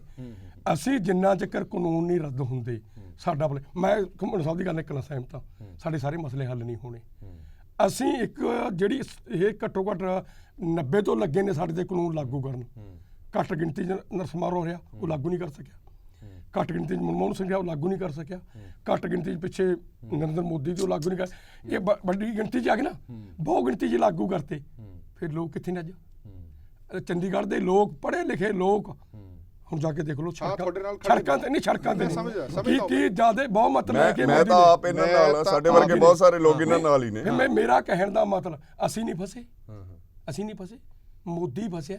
ਇੱਕ ਬਾਹ ਸਾਡੇ ਹੱਥ 'ਚ ਹੈ, ਇੱਕ ਕਾਰਪੋਰੇਟ ਦਾ ਹੈ, ਜਿਹੜਾ ਜਾ ਕੇ ਜਿਹੜਾ ਦੇ ਦੂਗਾ ਉਹਦੀ ਮੰਗ ਮਨਾ ਲਓ, ਅਸੀਂ ਕੋਈ ਫਸੇ ਨਹੀਂ। ਗੱਲ ਪਤਾ ਕੀ ਹੈ, ਮੈਨੂੰ ਇੱਕ ਗੱਲ ਦੱਸੋ ਨਾ, ਇੱਕ ਆਪਾਂ ਰਾਹ ਤਾਂ ਛੱਡਦੇ ਹੁੰਨੇ ਆ ਨਾ, ਜਿਸ ਦਰਵਾਜ਼ੇ ਤੇ ਦੁਬਾਰਾ ਕਦੇ ਜਾਣਾ ਹੋਵੇ ਥੋੜਾ ਜਿਹਾ ਅਸੀਂ ਖੁੱਲਾ ਤਾਂ ਛੱਡਦੇ ਆ, ਅਸੀਂ ਤਾਲਾ ਤਾਂ ਨਹੀਂ ਲਾ ਦਿੰਦੇ ਕਿ ਮੁੜ ਕੇ ਅਸੀਂ ਜਾਣਾ ਹੀ ਨਹੀਂ। ਤੁਸੀਂ ਪੱਛਮ ਬੰਗਾਲ ਜਾ ਕੇ ਕਿਸੇ ਪਾਰਟੀ ਦੇ ਖਿਲਾਫ ਪ੍ਰੋਟੈਸਟ ਕਰਕੇ ਆਏ ਹੋ ਤੇ ਕੀ ਉਮੀਦ ਕਰਦੇ ਹੋ ਕਿ ਤੁਹਾਨੂੰ ਉਹ ਸੱਦਾ ਦੇਣ ਕਿ ਆਜੋ ਸਾਡੇ ਨਾਲ ਮੀਟਿੰਗ ਕਰੋ? ਤੁਸੀਂ ਉਹਨਾਂ ਨੂੰ ਜਿਸ ਗੱਲ ਤੇ ਇਤਰਾਜ਼ ਹੁੰਦਾ ਤੁਸੀਂ ਸਾਰੀਆਂ ਉਹ ਗੱਲਾਂ ਕਰਦੇ ਹੋ। ਤੁਸੀਂ ਕਹਿੰਦੇ ਹੋ ਕਿ ਅਸੀਂ ਸਿਆਸਤ ਤੋਂ ਪਰਹੇਜ਼ ਕਰਦੇ ਹਾਂ। ਯੋਗਿੰਦਰ ਯਾਦਵ ਨੂੰ ਤੁਸੀਂ ਆਪਣਾ ਹਿੱਸਾ ਬਣਾ ਕੇ ਰੱਖਿਆ ਹੋਇਆ। ਕੇਂਦਰ ਸਰਕਾਰ ਨੂੰ ਹਮੇਸ਼ਾ ਉਹਦੇ ਤੋਂ ਚਿੜ ਹੁੰਦੀ ਹੈ ਕਿ ਉਹ ਯੋਗਿੰਦਰ ਯਾਦਵ ਕਿਹੜਾ ਕਿਸਾਨ ਹੈ, ਉਹ ਤਾਂ ਸਿਆਸੀ ਪਾਰਟੀ ਹੈ, ਸਿਆਸੀ ਪਾਰਟੀ ਦਾ ਪ੍ਰਧਾਨ ਹੈ, ਤਾਂ ਤੁਹਾਡੀ ਪਤਾ ਨਹੀਂ ਕੀ ਮਜਬੂਰੀ ਹੈ ਕਿ ਤੁਹਾਨੂੰ ਰੱਖਣਾ ਪੈ ਰਿਹਾ। ਇਹ ਕੇਂਦਰ ਸਰਕਾਰ ਕਹਿੰਦੀ ਹੈ ਕਿ ਰਾਜਨੀਤੀ ਤੋਂ ਤੁਸੀਂ ਕਹਿੰਦੇ ਹੋ ਕਿ ਪਰਹੇਜ਼ ਕਰਨਾ ਹੈ, ਰਾਜਨੀਤੀ ਵੀ ਕਰਦੇ ਹੋ ਤੇ ਫਿਰ ਤੁਸੀਂ ਆਸ ਵੀ ਰੱਖਦੇ ਹੋ ਸਾਡੇ ਤੋਂ ਕਿ ਸਾਨੂੰ ਸੱਦਾ ਦਿਓ, ਬੁਲਾਓ, ਸਾਡੇ ਨਾਲ ਮੀਟਿੰਗ ਕਰੋ। ਮੇਰੇ ਹਿਸਾਬ ਮੁਤਾਬਕ ਗੈਰ ਸਿਆਸੀ ਤੇ ਡੇਰਾ ਸਾਹਿਬ ਵੀ ਨਹੀਂ, ਸਾਰੇ ਸਿਆਸੀ ਆ। ਮਤਲਬ ਜੇ ਤੁਸੀਂ ਇਸ ਪਾਸੇ ਲਿਆ, ਮੈਂ ਇਹ ਗੱਲ ਤੋਂ ਮੁੱਕਰਦਾ ਨਹੀਂ। ਮੈਂ ਕਹਿੰਦਾ ਇੱਕ ਮੇਰੀ ਗੱਲ ਤਾਂ ਸੁਣ ਲਓ, ਸੁਣ ਲਓ। ਜਦੋਂ ਤੁਸੀਂ ਸਟੇਜਾਂ ਤੇ ਚੜਦੇ ਹੋ ਉਦੋਂ ਤੁਸੀਂ ਲੰਬੇ ਲੰਬੇ ਨਾਰੇ ਮਾਰਦੇ ਹੋ, ਸਾਰੀਆਂ ਸਿਆਸੀ ਪਾਰਟੀਆਂ ਨੂੰ ਗਾਲਾਂ ਕੱਢਦੇ ਹੋ ਵੀ ਅਸੀਂ ਸਿਆਸਤ ਤੋਂ ਬੜਾ ਪਰੇ ਆ, ਪਰ ਤੁਹਾਡਾ ਕੋਈ ਐਸਾ ਲੀਡਰ ਨਹੀਂ ਜਿਹੜਾ ਸਿਆਸੀ ਨਾ ਹੋਵੇ। ਨਹੀਂ ਨਹੀਂ, ਮੈਂ ਕਹਿੰਦਾ ਇੱਥੇ ਕੋਈ ਵੀ ਨਹੀਂ, ਹਰ ਇੱਕ ਬੰਦਾ ਸਿਆਸੀ ਹੈ। ਗੱਲ ਕਰਨਾ ਇਹਨਾਂ ਨੇ ਬਹੁਤ ਵਧੀਆ ਗੱਲ ਕੀਤੀ, ਗੈਰ ਸਿਆਸੀ ਕਹਾਉਣਾ ਸਿਆਸਤ ਹੈ। ਬਿਲਕੁਲ। ਗੱਲ ਕੀ ਹੈ ਨਾ, ਤੁਸੀਂ ਅਸਲ ਗੱਲ ਜਿਹੜੀ ਤੁਸੀਂ ਮੈਂ ਤੁਹਾਨੂੰ ਕਹਿੰਦਾ, ਤੁਸੀਂ ਸਾਨੂੰ ਕਹਿ ਹੀ ਨਹੀਂ ਸਕੇ, ਬਿੱਲੀ ਨੂੰ ਅੰਦਰ ਘੇਰ ਲਓ, ਬਿੱਲੀ ਗੱਲ ਨੂੰ ਚਿੰਬੜ ਜੂ, ਚਾਹੇ ਅਸੀਂ ਸਾਡੇ ਕੋਲ ਡਾਂਗ ਹੀ ਹੈ। ਮੋਦੀ ਨੂੰ ਅਸੀਂ ਇੰਨਾ ਘੇਰਿਆ ਉਹ ਸਾਡੇ ਗੱਲ ਨੂੰ ਚਿੰਬੜੂਗਾ। ਮਤਲਬ ਸਾਨੂੰ ਪਤਾ ਹੈ, ਸਾਨੂੰ ਸਮਝ ਹੈ, ਪਰ ਅਸੀਂ ਕਹਿੰਦੇ ਚਿੰਬੜੇ, ਸਾਡਾ ਨੁਕਸਾਨ ਨਹੀਂ ਹੁੰਦਾ, ਨੁਕਸਾਨ ਮੋਦੀ। ਅਸੀਂ ਤਾਂ ਛੁਰਾ, ਚੋਰੀ ਕਹਿੰਦੇ ਛੁਰਾ, ਉਹ ਕੱਚ ਰਿਹਾ, ਜੋ ਮਰਜ਼ੀ ਕਹੋ, ਕੱਚ ਰਿਹਾ। ਅਸੀਂ ਤਾਂ ਉਤਾਹਾਂ ਤੋਂ ਡਿੱਗੇ ਤਾਂ ਵੀ ਖੋਵਾਂਗੇ, ਥੱਲੇ ਡਿੱਗੇ ਤਾਂ ਵੀ ਖੋਵਾਂਗੇ। ਅਸੀਂ ਲੀਡਰਾਂ ਨੇ ਕਿਹੜੇ ਨੇ ਘਰੇ ਕੰਮ ਕਰਨਾ? ਮੇਰੀ ਗੱਲ ਤਾਂ ਸੁਣੋ, ਕੀ ਬਲਵੀਰ ਰਾਜਾ ਘਰੇ ਕੰਮ ਕਰਦਾ ਹੈ? ਅਸੀਂ ਜਿੰਨੇ ਲੀਡਰਾਂ ਘਰੇ ਕੰਮ ਕਰਦੇ ਇਹ ਤਾਂ ਲੜਨਾ ਹੈ, ਉੱਥੇ ਲੜੀ ਜਾਂਦੇ ਆ। ਕੈਪਟਨ ਸਾਹਿਬ ਦਾ ਖੜਾ ਛੁੱਟਿਆ ਹੋਇਆ, ਨਹੀਂ ਫਿਰ ਇੱਥੇ ਆ ਕੇ ਇਹਦੇ ਨਾਲ ਲੜਨਾ ਪਊਗਾ। ਤੁਸੀਂ ਕਹਿੰਦੇ ਰਾਜ ਸਰਕਾਰਾਂ ਨੇ ਮਤਾ ਪਾਉਂਦੇ, ਕੈਪਟਨ ਸਾਹਿਬ ਨੇ ਪਾਤਾ। ਹੁਣ ਮੈਨੂੰ ਇੱਕ ਮਤਲਬ ਉੱਥੇ ਤੁਹਾਡਾ ਪੱਤਰਕਾਰੀ ਸਵਾਲ ਕਰੇ ਇਹਦੇ ਨਾਲ ਕੀ ਹੋ ਗਿਆ ਜੀ, ਉਹਨੇ ਮਤਾ ਪਾਤਾ, ਇਹਨੂੰ ਤਾਂ ਕੋਈ ਅਧਿਕਾਰ ਹੀ ਨਹੀਂ। ਉਹ ਮੈਂ ਕਿਹਾ ਪਾ ਤਾਂ ਦਿੱਤਾ, ਜੇ ਨਹੀਂ ਅਧਿਕਾਰ ਫਿਰ ਕੀ ਫਰਕ ਹੁੰਦਾ? ਹਾਦਾ ਨਾਰਾ ਤੇ ਮਾਰਿਆ, ਹਾਦਾ ਨਾਰਾ ਤਾਂ ਮਾਰਿਆ। ਜੇ ਕੁਝ ਗੱਲ ਕਰਨੀ ਹੈ ਵੀ ਮੇਰਾ ਕਹਿਣ ਦਾ ਮਤਲਬ ਅਸੀਂ ਕੋਈ ਫਸੇ ਨਹੀਂ, ਸਾਡਾ ਅੰਦੋਲਨ ਕੋਈ ਫਸਿਆ ਨਹੀਂ, ਕੋਈ ਅੰਦੋਲਨ ਸਾਡਾ ਘਟਦਾ ਨਹੀਂ। ਅਸੀਂ ਬਿਲਕੁਲ ਆਖਰੀ ਦਮ ਤੱਕ ਲੜਾਂਗੇ, ਤੁਹਾਡੇ ਨਾਲ ਕਹਿ ਕੇ ਜਾਣਾ, ਠੀਕ ਹੈ ਨਾ ਗੱਲ? ਬਿਲਕੁਲ ਨਹੀਂ ਪਿੱਛੇ ਹਟਾਂਗੇ ਤੇ ਕੋਈ ਉੱਥੇ ਘਾਟਾ ਵਾਧਾ ਨਹੀਂ। ਪਰ ਗੱਲ ਤਾਂ ਹੀ ਹੈ ਨਾ ਵੀ ਮੇਰਾ ਸਵਾਲ ਉੱਥੇ ਹੀ ਮਾਨਸਾ ਸਾਹਿਬ ਖੜਾ ਹੋਇਆ ਕਿ ਜਿਹੜਾ ਇਹ ਡੈਡਲੌਕ ਹੈ, ਡੈਡਲੌਕ ਟੁੱਟਣ ਦਾ ਨਾਂ ਨਹੀਂ ਲੈਂਦਾ। ਤੁਸੀਂ ਕਹਿੰਦੇ ਹੋ ਕਿ ਸਰਕਾਰ ਪਹਿਲ ਕਰੇ, ਸਰਕਾਰ ਕਹਿੰਦੀ ਪਹਿਲ ਅਸੀਂ ਕਰ ਚੁੱਕੇ ਹਾਂ। ਅਜਿਹੇ ਦੇ ਵਿੱਚ ਕੀ ਤੁਹਾਨੂੰ ਨਹੀਂ ਲੱਗਦਾ ਕਿ ਤੁਹਾਨੂੰ ਇੱਕ ਕਦਮ ਪੱਟਣਾ ਚਾਹੀਦਾ? ਮੈਂ ਕਹਿ ਰਿਹਾ ਕੁਝ ਵੀ ਨਾ ਕਰੋ, ਕੀ ਕੋਈ ਪ੍ਰਪੋਜ਼ਲ ਬਣਾ ਕੇ ਤੁਹਾਨੂੰ ਨਹੀਂ ਭੇਜਣਾ ਚਾਹੀਦਾ? ਭਾਵੇਂ ਉਸ ਪ੍ਰਪੋਜ਼ਲ ਦੇ ਵਿੱਚ ਰਿਪੀਲ ਹੀ ਗੱਲ ਹੋਵੇ, ਘੱਟੋ ਘੱਟ ਤੁਸੀਂ ਆਪਣੇ ਵੱਲੋਂ ਕਹਿਣ ਜੋਗੇ ਹੋ ਜਾਓਗੇ ਕਿ ਅਸੀਂ ਹੁਣ ਭੇਜਿਆ ਪ੍ਰਪੋਜ਼ਲ, ਉਹਦਾ ਜਵਾਬ ਸਰਕਾਰ ਦੇਵੇ। ਹੁਣ ਮੈਂ ਤੁਹਾਨੂੰ ਦੱਸਦਾ ਕਦਮ ਕੀ ਹੋਊਗਾ। ਕਣਕ ਵੱਢ ਲੈਣੀ ਹੈ ਜੀ, 12 ਦਿਨਾਂ ਦਾ ਕੰਮ 'ਚ ਨਿਬੜ ਜੂਗੀ, ਪੌਦ ਲਾ ਦੇਣੀ ਹੈ, ਠੀਕ ਹੈ ਨਾ ਗੱਲ? ਪੌਣੇ 2 ਮਹੀਨੇ ਅਸੀਂ ਵਿਹਲੇ ਹਾਂ। ਉਦੋਂ 3 ਫੈਸਲਿਆਂ 'ਚੋਂ ਇੱਕ ਫੈਸਲਾ ਸਾਨੂੰ ਲੈਣਾ ਪਊਗਾ। ਜਿਵੇਂ 3 ਫੈਸਲਿਆਂ 'ਚੋਂ ਇੱਕ ਫੈਸਲਾ ਲੈਣਾ ਪਊਗਾ। ਇੱਕ ਫੈਸਲਾ ਤਾਂ ਇਹ ਹੈ ਸਰਕਾਰ ਸਾਡੀਆਂ ਗੱਲਾਂ ਮੰਨ ਜੇ, ਉਹ ਸਰਕਾਰ ਫੈਸਲਾ ਲੈ ਲੇ, ਠੀਕ ਹੈ ਨਾ ਗੱਲ? ਅਸੀਂ ਆਪਦੇ ਘਰੇ ਆ ਜਾਾਂਗੇ। ਇੱਕ ਅਸੀਂ ਸੋਚ ਲਈਏ, ਸਾਡੇ ਲੀਡਰਾਂ ਦੇ ਮਨ 'ਚ ਆ ਜੇ ਵੀ ਅੰਦੋਲਨ ਹੁਣ ਲੰਮਾ ਨਹੀਂ ਕਰਨਾ, ਹੁਣ ਸਰਕਾਰ ਨਾਲ 2 ਹੱਥ ਦੇਖਣੇ ਨੇ, ਟਕਰਾਅ 'ਚ ਆ ਜੀ, ਨੁਕਸਾਨ ਸਾਡਾ ਹੋਊਗਾ। ਇੱਕ ਸਾਡੇ ਦਿਮਾਗ 'ਚ ਆ ਜੇ ਅੰਦੋਲਨ ਅਸੀਂ ਲੰਮਾ ਚਲਾਉਣਾ, ਉਹ ਸਾਡੇ ਫਾਇਦੇਮੰਦ ਰਹੂਗਾ। ਇੱਕ ਅਸੀਂ ਬਹਿ ਕੇ ਕਰ ਸਕਦੇ ਵੀ ਨਾ ਨੁਕਸਾਨ ਕਰਾਉਣਾ, ਨਾ ਟਕਰਾਅ 'ਚ ਆਉਣਾ, ਨਾ ਇਹਨੂੰ ਲੰਮਾ ਕਰਨਾ। ਸਰਕਾਰ ਮੰਨਦੀ ਨਹੀਂ। ਅਸੀਂ ਸਰਕਾਰ ਨਾਲ ਜੇ ਮੇਰੀ ਗੱਲ ਮੰਨੇ, ਸੰਯੁਕਤ ਮੋਰਚਾ ਨਾ ਬਲਵਰਤਨ ਲਹਿਰ ਚਲਾਵਾਂਗੇ, ਨਾ ਸਰਕਾਰ ਨੂੰ ਟੈਕਸ ਦੇਵਾਂਗੇ, ਨਾ ਸਰਕਾਰ ਦਾ ਬਿਜਲੀ ਦਾ ਬਿੱਲ ਭਰਾਂਗੇ, ਕੋਈ ਚੀਜ਼ ਨਹੀਂ ਦੇਵਾਂਗੇ। ਡਾਂਗਾ ਲੈ ਕੇ ਪਿੰਡ 'ਚ ਬੈਠਾਂਗੇ, ਜਿਹੜਾ ਕੋਈ ਆਊਗਾ ਤਾਂ ਢੂਹਾ ਕੁੱਟਾਂਗੇ, ਉੱਥੇ ਚਲਾਵਾਂਗੇ ਲੜਾਈ, ਪਿੰਡਾਂ 'ਚ ਲਿਜਾਵਾਂਗੇ। ਭਾਰਤ ਪੱਧਰ ਤੇ ਕਿਸੇ ਦੀ 90% ਲੋਕਾਂ ਦੀ ਜੇਬ 'ਚ ਬਿੱਲ ਭਰਨ ਨੂੰ ਪੈਸੇ ਨਹੀਂ ਹੈਗੇ, ਬੱਚੇ ਪੜਾਉਣ ਨੂੰ ਪੈਸੇ ਨਹੀਂ ਹੈਗੇ, ਇਲਾਜ ਕਰਾਉਣ ਨੂੰ ਪੈਸੇ ਨਹੀਂ ਹੋਗੇ। ਇਹ ਉਹ ਲੜਾਈ ਚੱਲਣੀ ਹੈ ਆਜ਼ਾਦੀ ਵਾਲੀ, ਦੂਸਰੀ ਆਜ਼ਾਦੀ। ਸੁਣਨ ਨੂੰ ਤਾਂ ਚੰਗਾ ਲੱਗਦਾ, ਪ੍ਰੈਕਟੀਕਲ ਹੋ ਪਾਉਂਦਾ? ਹਾਂ ਦੱਸੋ, ਕੋਈ ਦਿੰਦਾ ਪੈਸੇ ਟੂਲ ਪਲਚ ਤੇ? ਘਟਾਓ, ਦੱਸੋ ਮੈਨੂੰ ਕੋਈ ਦਿੰਦਾ? ਫਾਇਦਾ ਹੋਣਾ ਚਾਹੀਦਾ ਅਗਲੇ ਦਾ, ਜਿਹੜਾ ਕੋਈ ਫਾਇਦਾ ਕਰਾਊਗਾ। ਜਿਹੜੇ ਕਿਸਾਨਾਂ ਨੂੰ ਅਸੀਂ ਕਹਿੰਦਾ ਕਰਜ਼ਾ ਨਾ ਭਰੋ, ਨਹੀਂ ਭਰੇ ਉਹਨਾਂ ਨੇ, ਕੀ ਕਰ ਲਿਆ ਸਰਕਾਰ ਨੇ? 15 ਲੱਖ ਦਾ 1.5 ਲੱਖ ਸਰਕਾਰ ਨਿਬੜੀ ਜਾਂਦੀ ਹੈ ਠੀਕ ਹੈ। ਵੀ ਅਨਮੇਡ ਜਿਹੜੇ ਦਿਨਾਂ ਦੇ 4 ਰੁਪਏ। ਇਹ ਤੁਸੀਂ ਮੇਰੀ ਇੱਕ ਗੱਲ ਅੱਜ ਯਾਦ ਰੱਖੋ, ਵੀ ਉਰਦੂ ਸਿੰਘ ਕਹਿ ਕੇ ਗਿਆ ਸੀ, ਜੀ। ਇਹ ਜੇ ਲਹਿਰ ਚੱਲ ਜੇ ਭਾਰਤ ਦੇ ਵਿੱਚ ਫਿਰ ਇੱਕ ਪਾਸਾ ਹੋਊਗਾ, ਇਹ ਲਾਜ਼ਮੀ ਹੋਊਗਾ। ਪਰ ਗੱਲ ਤਾਂ ਉਹ ਹੈ ਨਾ, ਤੁਹਾਡੀ ਸਹਿਮਤੀ ਬਣ ਪਾਊਗੀ ਇਸ ਗੱਲ ਤੇ? ਮੈਨੂੰ 99% ਦਾ ਹੋਊਗੀ। ਫਿਰ ਮੈਂ ਕਹੂੰ ਆਰਡਰ ਕਰਾ ਤਾ ਜੋ ਖਲ ਡੰਗਾ ਕਰ ਲੈਣੇ, ਫਿਰ ਇਹ ਕਰ ਲਓ ਗੱਲ। ਫਿਰ ਜਾ ਪੰਥੀ ਮਾਰ ਕੇ ਬੈਠੋ, ਫਿਰ ਕਿਉਂ ਸਮਝੌਤੇ ਦੀ ਜਾਂਦੇ ਹੋ, ਕਿਉਂ ਪਿੱਛੇ ਹਟਦੇ ਹੋ? ਜੇ ਕੋਈ ਹਟੂਗਾ ਫਿਰ ਤੂੰ ਪੰਥੀ ਮਾਰ ਕੇ ਬੈਠਾ ਰਹਿ। ਲੱਗ ਜੂ 2 ਸਾਲ ਲੱਗ ਜਾਣਗੇ, 3 ਸਾਲ ਲੱਗ ਜਾਣਗੇ, ਲੱਗਣਗੇ। ਹੁਣ ਭਾਰਤੀ ਜਨਤਾ ਪਾਰਟੀ ਦਾ ਪਤੀਲਾ ਮੰਝਿਆ ਨਹੀਂ ਗਿਆ, 3000 ਐਮਸੀਆਂ ਚੋਂ 22 ਐਮਸੀ ਆਉਣੇ, ਤੇ ਜੇ ਇੱਥੇ ਮੰਜਾ ਗਿਆ ਸਾਰਾ ਕੁਝ ਹੀ ਬਣ ਜਾਊਗਾ। ਮਤਲਬ ਜੇ ਲੋਕ ਸੰਯੋਗ ਦੇ ਦੇਣ ਤਾਂ ਤੁਸੀਂ ਵੀ ਉਡੀਕ ਕਰ ਰਹੇ ਹੋ ਕਿ ਇਹਦੇ ਨਤੀਜੇ ਆਉਣ ਤੋਂ ਬਾਅਦ ਅਸੀਂ ਕੋਈ ਰਣਨੀਤੀ ਘੜੀਏ, ਐਦਾਂ ਮੰਨ ਸਕਦੇ ਆਪਾਂ? ਮੇਰਾ ਖਿਆਲ ਹੈ ਘੁੰਮਣ ਸਾਹਿਬ, ਜੇ ਉਦੋਂ ਬਾਅਦ ਫਿਰ ਤਾਂ ਲੜਾਈ ਦੀ ਰਣਨੀਤੀ ਹੈ। ਹਾਂ। ਤੇ ਇਹ ਦੋਵੇਂ ਪਾਸੋਂ ਹੈ ਨਾ, ਜੇ ਉਧਰੋਂ ਕੁਝ ਚਮਕ ਗਿਆ ਤੇ ਫਿਰ ਪ੍ਰੈਸ਼ਰ ਕਿਹਦੇ ਤੇ? ਫਿਰ ਤਾਂ ਪ੍ਰੈਸ਼ਰ ਤੁਹਾਡੇ ਤੇ ਹੀ ਹੈ। ਸਰਕਾਰ ਕਹੇਗੀ ਕਿ ਦੇਖੋ ਜੀ ਇੱਕ ਹੋਰ ਸਰਟੀਫਿਕੇਟ ਸਾਨੂੰ ਮਿਲ ਗਿਆ ਨਾ ਕਿਸਾਨ ਕਾਨੂੰਨਾਂ ਦਾ, ਕਿ ਪੱਛਮ ਬੰਗਾਲ ਜਾਂ ਹੋਰ ਸਟੇਟਾਂ ਨੇ ਸਾਨੂੰ ਦੇ ਦਿੱਤਾ ਸਰਟੀਫਿਕੇਟ ਕਿ ਤੁਸੀਂ ਬਿਲਕੁਲ ਠੀਕ ਕੀਤਾ। ਉਹਦਾ ਪ੍ਰੈਸ਼ਰ ਵੀ ਤਾਂ ਤੁਹਾਡੇ ਫਿਰ ਅਸੀਂ ਮੋਦੀ ਨੂੰ ਕਹਾਂਗੇ ਵੀ ਤਾਂ 5-6 ਮਾੜੇ ਸਮਝੌਤੇ ਕਰੇ ਨੇ, ਮਾੜੇ ਕਾਨੂੰਨ ਲਿਆਂਦੇ ਨੇ, 370 ਤੋੜਨੀ ਮਾੜਾ ਕੰਮ, ਬੁਰਕਾ ਉਹ ਕਾਨੂੰਨ ਲੈਣਾ ਮਾੜਾ ਕੰਮ, ਇੱਕ ਧਰਮ ਸਟਾਨ ਢਾਉਣਾ ਦੂਜਾ ਲਾਉਣਾ ਮਾੜਾ ਕੰਮ, ਐਸਡੀ ਲਾਉਣੀ ਮੁਲਾਜ਼ਮਾਂ ਤੇ ਉਹ ਮਾੜਾ ਕੰਮ, ਨੋਟਬੰਦੀ ਕਰਨੀ ਉਹ ਮਾੜਾ ਕੰਮ। ਨਹੀਂ ਖੜਦਾ ਹੁਣ ਮੋਦੀ ਨੂੰ ਕਹੇ ਹੋਰ ਕਦਮ ਚੁੱਕ, ਅੰਦੋਲਨ ਦਬ ਜੂਗਾ, ਲੋਕ ਪਿੱਛੇ ਹਟ ਜਾਣਗੇ। ਖੱਦੋਂ ਨੂੰ ਦਬਦੀ ਹੈ, ਭੜਾਕਾ ਪੈ ਜਾਂਦਾ। ਤੂੰ ਮੇਰੀ ਦਿਲੋਂ ਮੰਨੇ ਨਾ, ਮੈਂ ਕਹਿੰਦਾ ਮੋਦੀ ਉੱਥੇ ਜਿੱਤੀਏ। ਮੈਂ ਗੱਲ ਟੀਵੀ ਤੇ ਕਹਿਣਾਗਾ, ਫਿਰ ਦੇਖੋ ਕੀ ਬੈਂਗਣੀ ਉਗੜੂਗੀ। ਸਾਡਾ ਅੰਦੋਲਨ ਨਹੀਂ, ਜੇ ਮੋਦੀ ਹਾਰੂਗਾ ਫਿਰ ਸ਼ਾਇਦ ਮੋਦੀ ਇੱਕ ਕਦਮ ਪਿੱਛੇ ਹਟੂਗਾ, ਫਿਰ ਸ਼ਾਇਦ ਅਸੀਂ ਵੀ ਦਮ ਲੈਣ ਦੀ ਸੋਚਾਂਗੇ। ਲੜਾਈਆਂ 'ਚ ਕਦੇ ਦਮ ਹੁੰਦੇ ਨੇ ਜਿੰਨਾ ਚਿਰ ਇੱਕ ਪਾਸਾ ਨਾ ਹੋਵੇ, ਜੰਗ ਲੱਗੀ ਹੋਵੇ, ਸਵਾਲ ਹੀ ਨਹੀਂ ਪੈਦਾ ਹੁੰਦਾ। ਚਲੋ ਠੀਕ ਹੈ, ਮੇਰੇ ਕੋਲ ਸਮਾਂ ਘੱਟ ਹੈ। ਘੁੰਮਣ ਸਾਹਿਬ, ਇੱਕ ਆਖਰੀ ਸਵਾਲ, ਕਿਉਂਕਿ ਜਦੋਂ ਇਸ ਅੰਦੋਲਨ ਦੀ ਅਸੀਂ ਗੱਲ ਕਰਦੇ ਹਾਂ ਤਾਂ ਇਸ ਅੰਦੋਲਨ ਦੇ ਵਿੱਚ ਸਿਰਫ ਅਸੀਂ ਕਿਸਾਨਾਂ ਦੀ ਜਾਂ ਕਿਸਾਨ ਭਾਈਚਾਰੇ ਨਾਲ ਜੁੜੇ ਹੋਏ ਲੋਕਾਂ ਦੀ ਗੱਲ ਨਹੀਂ ਕਰ ਸਕਦੇ, ਅਸੀਂ ਆਮ ਲੋਕਾਂ ਦੀ ਵੀ ਗੱਲ ਕਰਦੇ ਹਾਂ। ਤੁਹਾਡੇ ਵਰਗੇ ਲੋਕ, ਚੰਡੀਗੜ੍ਹ ਦੇ ਲੋਕ, ਪੜ੍ਹੇ ਲਿਖੇ ਲੋਕ ਜਦੋਂ ਇਸ ਅੰਦੋਲਨ ਦਾ ਹਿੱਸਾ ਬਣਦੇ ਨੇ ਤਾਂ ਤੁਹਾਨੂੰ ਉਹਨਾਂ ਲੋਕਾਂ ਦੇ ਵਿੱਚ ਵੀ ਤੁਸੀਂ ਵਿਚਰਦੇ ਹੋ, ਉਹਨਾਂ ਲੋਕਾਂ ਦੇ ਵਿਚਾਰਾਂ ਦੇ ਵਿੱਚ ਵੀ ਕੋਈ ਤਬਦੀਲੀ ਆਈ ਤੁਹਾਨੂੰ ਨਜ਼ਰ ਆਉਂਦੀ ਹੈ? ਜਿਹੜੇ ਲੋਕ ਪਹਿਲਾਂ ਜੋ ਵਿਚਾਰ ਸੀਗੇ ਕਿਸਾਨ ਅੰਦੋਲਨ ਲੈ ਕੇ, ਅੱਜ ਦੀ ਤਰੀਕ ਦੇ ਵਿੱਚ ਜਿਵੇਂ ਰੁਲਦੂ ਸਿੰਘ ਮਾਨਸਾ ਕਹਿੰਦੇ ਨੇ ਕਿ ਇਹ ਲੰਬਾ ਜਾ ਸਕਦਾ, ਜਿੰਨਾ ਲੰਬਾ ਜਾਊਗਾ ਉਹਦਾ ਫਾਇਦਾ ਕੀ ਕਿਸਾਨ ਜਥੇਬੰਦੀਆਂ ਨੂੰ ਹੋਏਗਾ? ਕਿ ਲੋਕਾਂ ਦੇ ਜ਼ਿਹਨ ਦੇ ਵਿੱਚ ਕੋਈ ਗੱਲਾਂ ਹੋਰ ਘਰ ਕਰ ਸਕਦੀਆਂ ਨੇ? ਦੇਖੋ, ਇਸ ਤੋਂ ਪਹਿਲਾਂ ਮੈਂ ਇੱਕ ਗੱਲ ਕਹਾਂਗਾ ਕਿ ਅਸੀਂ ਦਸੰਬਰ 17 ਨੂੰ 10 ਅਰਥ ਸ਼ਾਸਤਰੀਆਂ ਨੇ ਦੇਸ਼ ਦੇ ਵੱਖ-ਵੱਖ ਜਿਹੜੇ ਹਿੱਸਿਆਂ ਚੋਂ ਤੋਮਰ ਸਾਹਿਬ ਨੂੰ ਤੇ ਨਰਿੰਦਰ ਮੋਦੀ ਜੀ ਨੂੰ ਪੱਤਰ ਲਿਖਿਆ ਸੀ ਕਿ ਇਹ ਕਾਨੂੰਨ ਰੱਦ ਹੋਣੇ ਚਾਹੀਦੇ, ਤੇ 5 ਕਾਰਨ ਦਿੱਤੇ ਸੀ।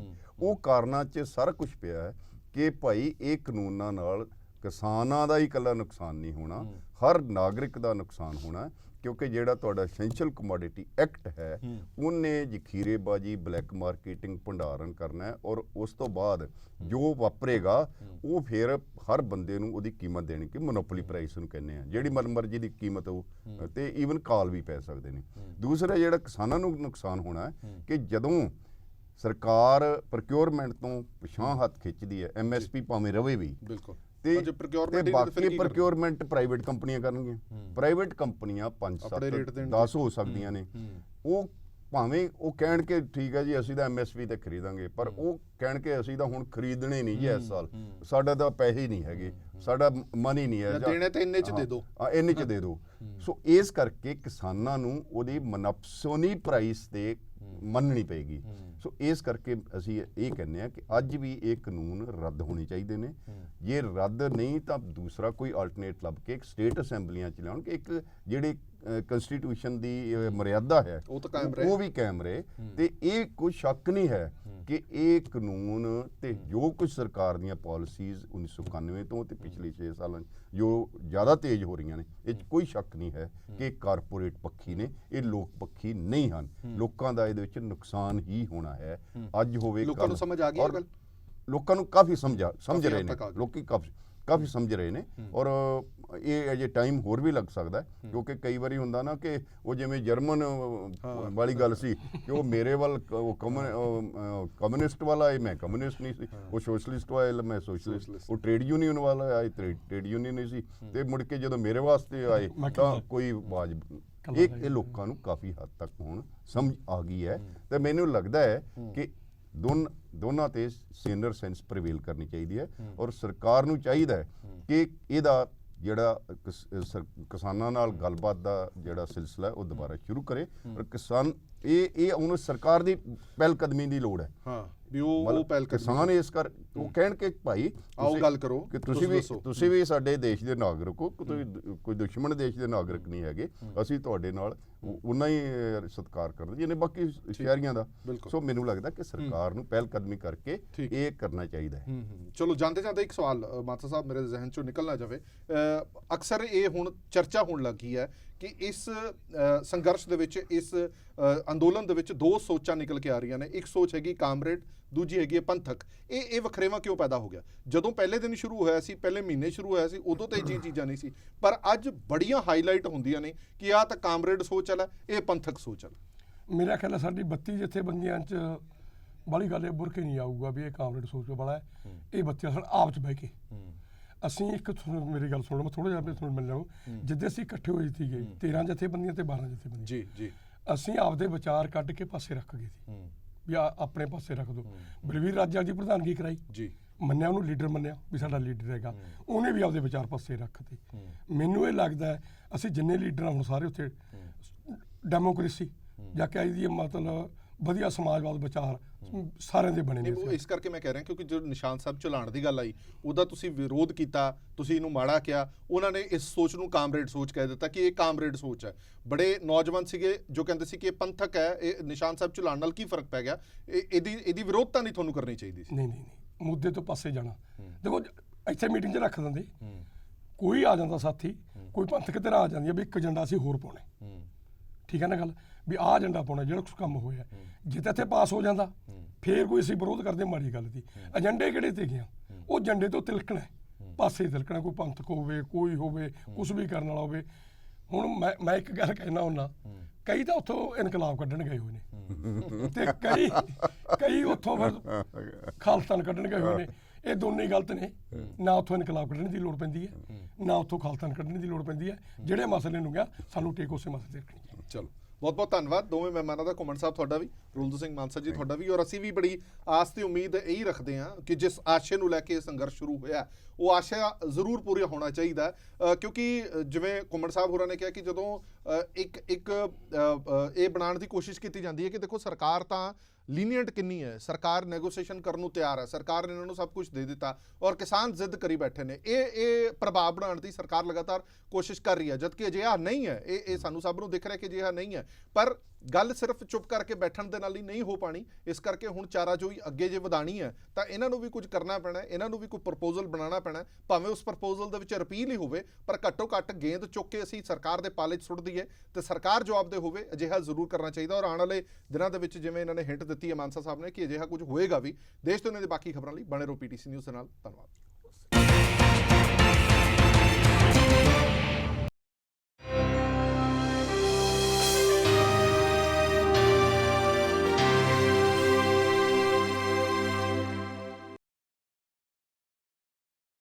Presented by KEI Wires and Cables, her tension सही चलती रहे।